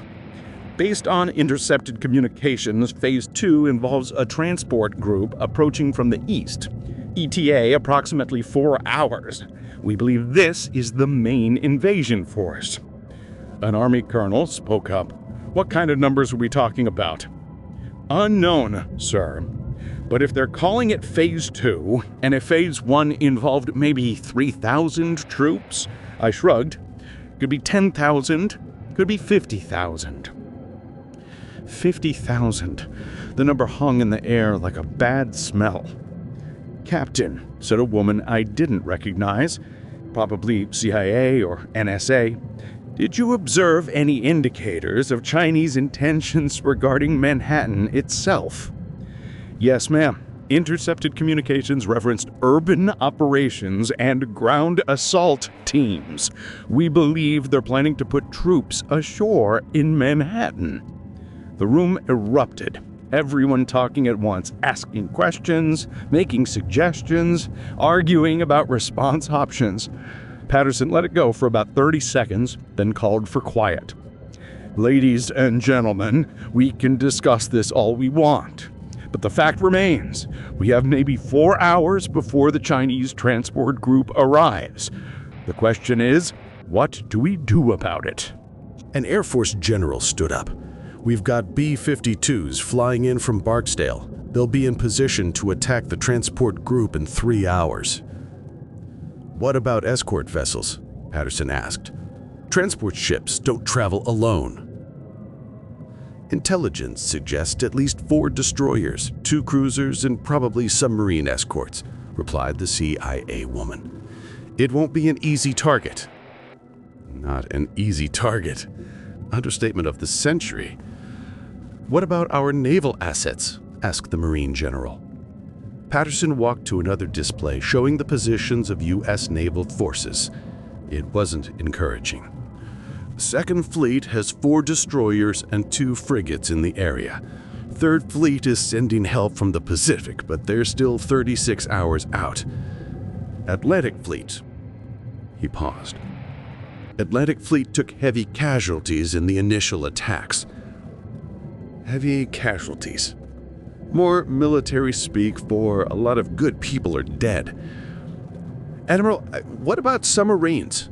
Do we have any boats that can get close to the transport group? USS Hartford is in position about 50 miles east of Long Island. She's been tracking the Chinese formation for 6 hours, but 1 submarine against 30-plus ships. 1 submarine against an entire Chinese invasion fleet. That math wasn't good. That's when Commander Mitchell from the Bainbridge spoke up. Admiral, request permission to intercept the transport group. Patterson looked like she'd suggested attacking Mars. "Commander, you've got one destroyer against an entire battle group." "Sir, with respect, we can't just sit here and watch them land an army on Long Island. Even if we can't stop them all, we can hurt them, make them pay for every mile of water." Make them pay. I liked her already. "Commander, I appreciate the sentiment, but—" "Admiral." A new voice from the back of the room. Everyone turned to look at a Navy captain I hadn't seen before. Older guy, maybe 55, with the weathered look of someone who'd spent his life at sea. "USS Virginia," he introduced himself. "Nuclear attack submarine. I've been listening to this conversation, and I think we're looking at this wrong." All eyes on him. In a room full of surface warfare officers and pilot submarine commanders carried a special kind of authority. "Explain, Captain," Patterson said. Rodriguez walked to the front of the room, pointed to the display showing Chinese ship positions. "We're thinking like this is 1942. Big fleet engagement, battleships and cruisers slugging it out. But it's not 1942, it's 2024. And in 2024, submarines don't just hunt other submarines, they hunt everything." He pointed to the approaching Chinese formation, 30 ships in formation. Probably 4 destroyers screening the transports, 2 cruisers providing air defense, submarines running interference. Classic escort formation. But classic formations have classic weaknesses. "Which are?" asked the Marine General. "They're predictable. We know where they're going. We know how fast they're traveling, and we know they have to maintain formation to provide mutual protection." Rodriguez smiled, and it wasn't a pleasant smile. "Admiral, give me 4 submarines, and I'll cut that formation into pieces." 4 submarines. Did we even have 4 submarines available? "Captain," Patterson said, "we've got Hartford in position. Virginia is—" He checks his status board. "Where are you exactly?" 40 miles southeast of Montauk Point. I can be in attack position in 2 hours. And that's 2 boats. Where do we get the other 2? The voice from the communications section. "Admiral, USS Seawolf is reporting in from Patrol Area Delta. She can be on station in 90 minutes. 3 submarines, still 1 short. "Sir," Rodriguez continued, "even with 3 boats, we can do significant damage. But if we coordinate with surface and air assets—" He was right. A coordinated attack. Submarines to break up the formation. Surface ships to engage the escorts. Aircraft to hit the transports. It could work. If everything went perfectly, which it never did. "Admiral," I said, "request permission to join the attack." Patterson looked at me. "Captain, you don't have a ship." "Put me on the Bainbridge. They could use an extra officer with combat experience against Chinese forces." Mitchell nodded. "I'd welcome Captain Harris aboard, sir." Patterson was quiet for a long moment, studying the tactical display, weighing options, calculating odds. "Ladies and gentlemen," he finally said, "we're going to do this. Operation Neptune Strike. 3 submarines will attack the transport formation from the east. Bainbridge and available surface units will engage from the north. Air Force will provide heavy strike support." Operation Neptune Strike. Someone was feeling dramatic. "Time frame?" asked the Air Force General. "Chinese transport group will be in attack position in 4 hours. I want our air assets in position in 3 hours. That gives us 1 hour to coordinate the attack and hopefully catch them before they reach the landing zones." 1 hour. In military planning terms, that was about 30 seconds, but it was what we had. "Captain Rodriguez," Patterson continued, "you'll coordinate the submarine attack. Commander Mitchell, take tactical command of surface forces. General Morrison, your B-52s will provide the heavy punch." Everyone started moving at once. Officers heading to their commands, communications specialists setting up coordination channels, intelligence analysts providing final target updates. As I headed toward the door, Patterson called me back. "Captain Harris, a word." I walked back over to him. He looked older than ever, the weight of command sitting heavy on his shoulders. "Call?" He used my first name for the first time. "This is probably going to be a one-way mission. The odds of all our ships making it back." "I know, sir." "Your crew from the Vincennes. They've been through enough. You don't have to do this." I thought about that for a moment. Thought about Rodriguez lying in a hospital bed asking if we'd hurt them back. Thought about Martinez and Williams and all the other sailors who'd fought and died in the harbor. Thought about my sister in Manhattan, probably watching the news and wondering if my big brother was still alive. "Admiral, with respect, yes, I do." He nodded. "I figured you'd say that. Good luck, Capt." "Thank you, sir." I headed out to the helicopter pad where a Seahawk was waiting to take me to the Bainbridge. As I climbed aboard, I could see other aircraft taking off from the improvised base. F-18s heading to provide air cover, a COD aircraft carrying last-minute intelligence updates to the submarines. The war machine was waking up. Finally. The flight to the Bainbridge took 20 minutes, long enough to think about what we were about to attempt. A handful of American ships against a Chinese invasion fleet. David versus Goliath, except this time, David wasn't sure his slingshot would work.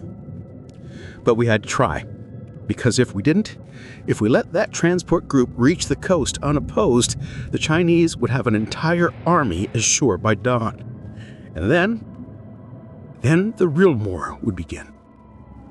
The helicopter touched down on the Bainbridge's flight deck just as the ship was getting underway. I could feel the deck plates vibrating under my feet as the gas turbines spun up to full power. 30 knots and climbing, heading toward what might be the most important naval battle in American history. Mitchell met me on the bridge. "Captain Harris, welcome aboard. We'll be in position to attack in 90 minutes. 90 minutes. Time enough for one last check of weapons systems, one last review of intelligence, one last prayer that we might actually pull this off. Through the bridge windows, I could see the dark Atlantic stretching endlessly eastward.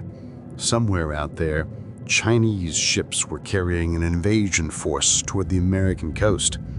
And somewhere out there, American submarines were moving into attack positions, preparing to do what submarines do best: hunt, kill, disappear. In 90 minutes, we'd find out if it was enough. I looked at my watch. 0315 hours. Less than 3 hours until dawn. Less than 3 hours until Phase 2 of the Chinese invasion began. Time to go to war. Again. But this time, we'd be ready for them. 0447 a.m., October 18th. The Chinese transport fleet appeared on our radar screens like ghosts materializing out of the pre-dawn darkness. 32 contacts spread across 20 miles of ocean, moving steadily toward the American coast at 12 knots. I was standing in the Bainbridge's Combat Information Center, watching the tactical display update every few seconds. Each red symbol represented an enemy ship carrying God knows how many troops and how much equipment.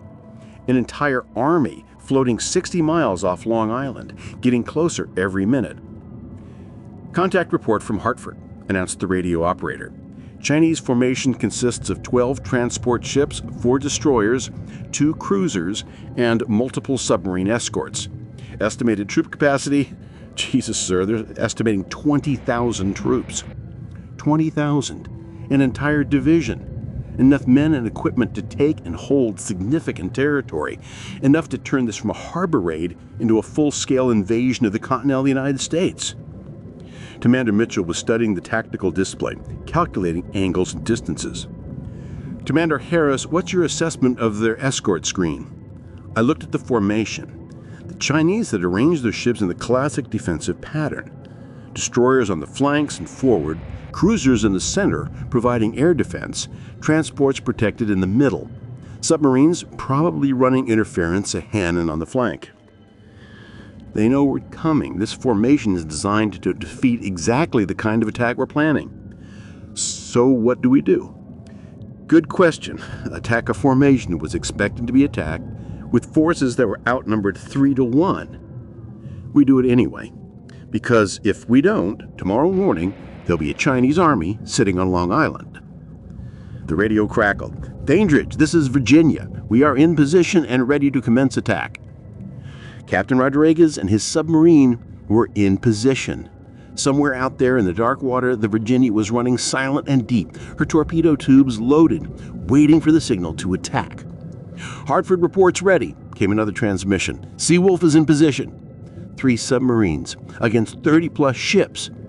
The odds sucked, but submarine commanders have been facing impossible odds since 1775. It's what they did. Cypress Action Group reports status. Mitchell called into her headset. Bainbridge, ready. USS Porter, ready. That was another destroyer that had joined us an hour earlier. USS Normandy, ready. A Ticonderoga-class cruiser, sister ship to my lost Vincennes. Seeing her in the tactical display hurt more than I expected. 3 ships against an escort force of at least 6 major combatants, plus whatever submarines were out there. The radio crackled again. All stations, this is Hammer Flight. We're 10 minutes out with full ordnance load. Hammer Flight. The B-52s from Barksdale, each one carrying enough cruise missiles to sink a small fleet if they could get close enough to launch. Bainbridge, this is Neptune Strike Control. Admiral Patterson from the command post. You are authorized to commence attack. Execute. Execute. Execute. Execute. The word every warrior loves and fears, the moment when all the planning stops and the shooting starts. Virginia, Hartford, Seawolf, commence attack. Weapons free. Someone out there in the darkness, 3 American submarines turned toward the enemy formation and began their attack runs. I couldn't see them, couldn't hear them, but I knew what was happening.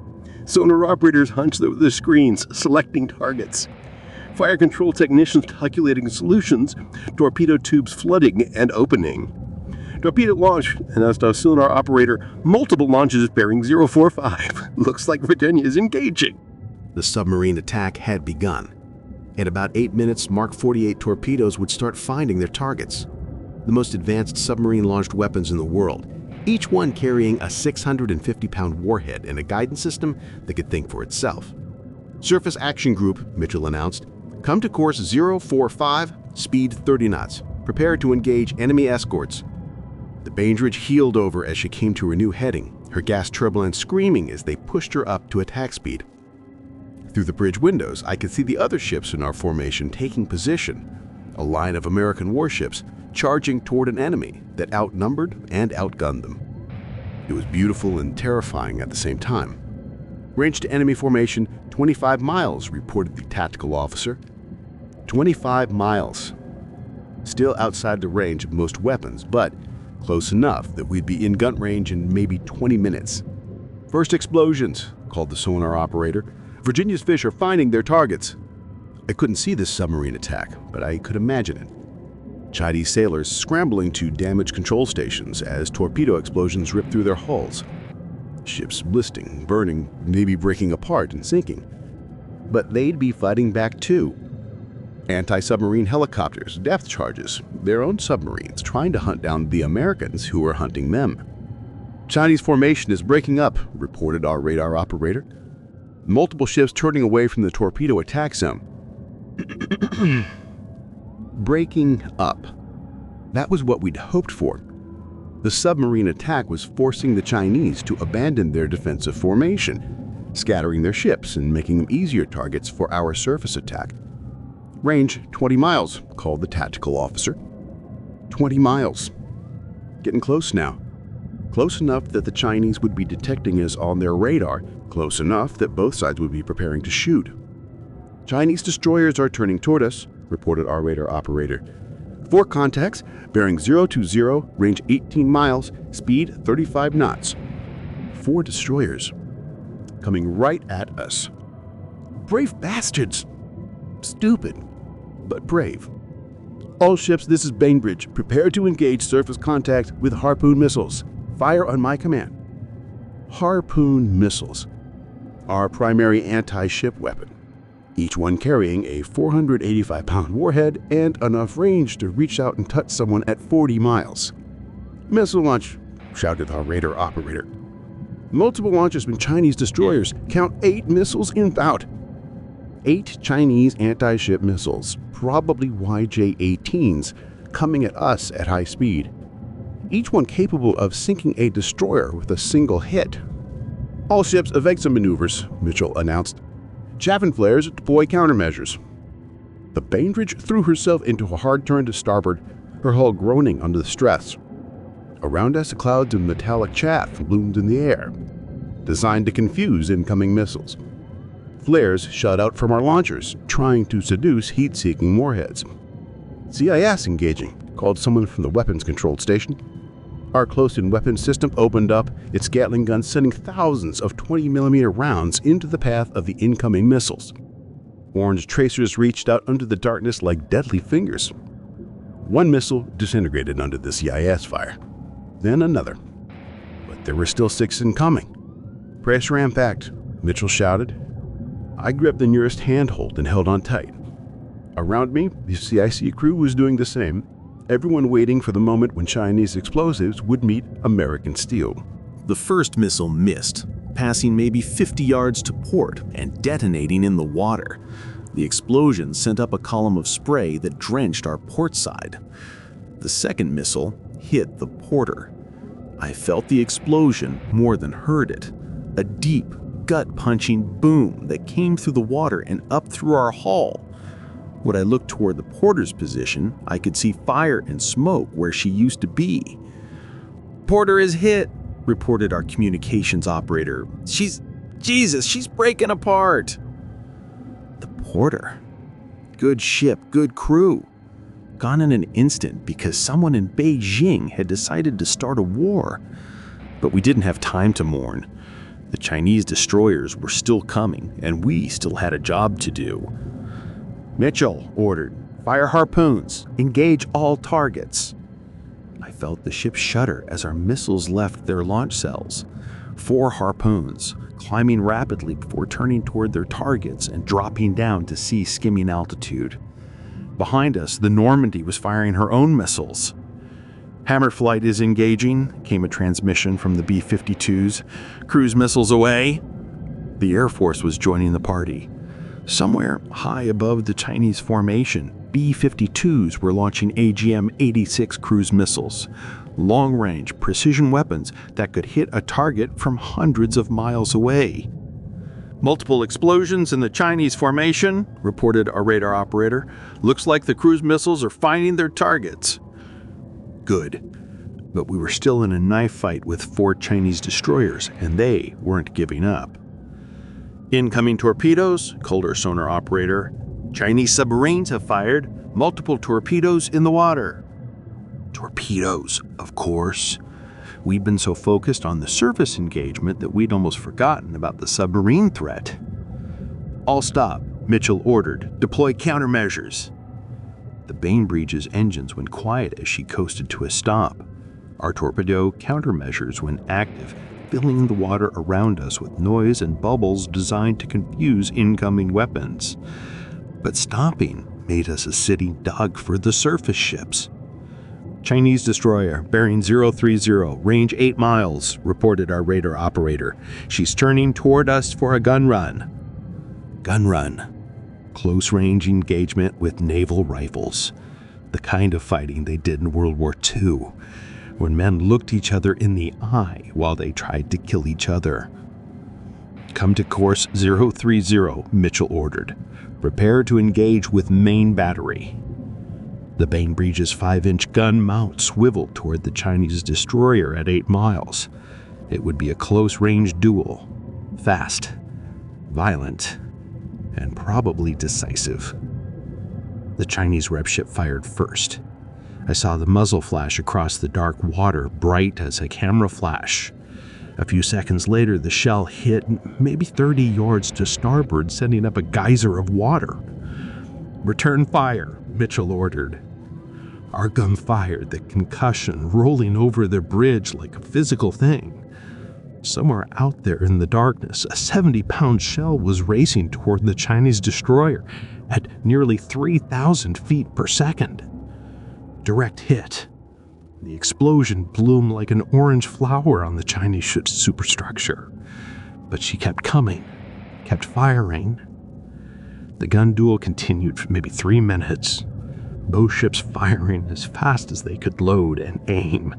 Shells splashing into the water or exploding against armor. Close enough now that I could see the Chinese ship clearly.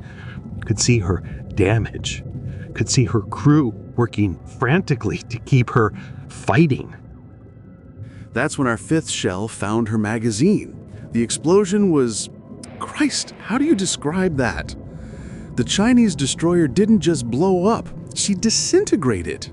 One moment she was there, firing at us, the next moment she was gone. Just gone. Nothing left but expanding rings of disturbed water and burning debris.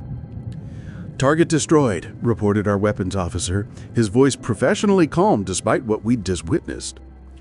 But there were still 3 more Chinese destroyers out there, and somewhere in the water around us, Chinese torpedoes were still hunting. "Torpedo close aboard," called our sonar operator. "Impact in 30 seconds. 30 seconds. Not enough time to restart engines and maneuver. All we could do was hope our countermeasures worked. I counted down in my head. 20 seconds. 15. 10. 5.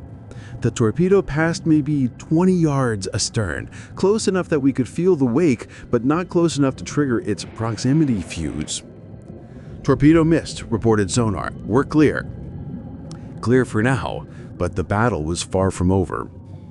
"Chinese transport ships are turning back," reported our radar operator. "Looks like they're withdrawing." Withdrawing?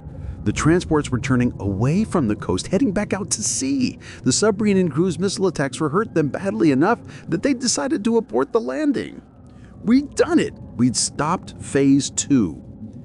But at what cost? "Normandy reports heavy damage," came a transmission. "She's lost propulsion and is taking on water." The Normandy, my ship's sister, hurt bad, maybe dying. "Porter is gone," reported another voice. "No survivors observed." The Porter, an entire crew, maybe 300 sailors, gone in an instant. And somewhere out there in the dark water, American submarines were still fighting Chinese escorts. Still hunting, still being hunted. "Virginia reports successful attack," came Captain Rodriguez's voice over a radio. "We sank 3 transports and 2 escorts, but we took damage. We are surfacing to assess." 3 transports, maybe 6,000 Chinese soldiers who would never see the American coast. But Rodriguez had taken damage. In submarine terms, that could mean anything from minor flooding to catastrophic hull breach. The radio crank will begin. "Hartford is not responding to communications. Last contact was 20 minutes ago." Hartford was not responding. That was never good news for a submarine. I looked at the tactical display. The Chinese formation was scattered across 50 miles of ocean, many ships burning or sinking, others limping away toward the east. But we'd paid a price. A heavy price. "All stations, this is Neptune Strike Control.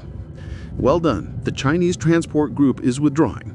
Phase 2 has been defeated." Phase 2 defeated. We'd stopped the invasion. 20,000 Chinese troops wouldn't be landing on Long Island today. But as I stood in the Bay Bridges CIC looking at the tactical display showing our losses, I couldn't help but think about what came next. This was just the beginning. The Chinese still held New York Harbor. They still had thousands of troops ashore. And somewhere out there, more Chinese ships would probably heading our way. We'd won this battle. But the war was just getting started. Through the CIC small porthole, I could see the first light of dawn breaking on the eastern horizon. October 18th, 2024. The day America proved she could still fight back. But it was also the day we learned what kind of war we were really in. Not the quick, clean conflicts we'd grown used to. This was going to be long, bloody and costly. The kind of war where good people died for inches of water and small victories. I thought about Rodriguez again, lying in that hospital bed, asking if we'd hurt them back. Yeah, kid, we hurt them back. But they hurt us too. They're still out there. The war had come to America, and we were going to have to fight it one battle at a time, one ship at a time, one sailor at a time, until either they gave up or we did. And Americans don't give up. Ever.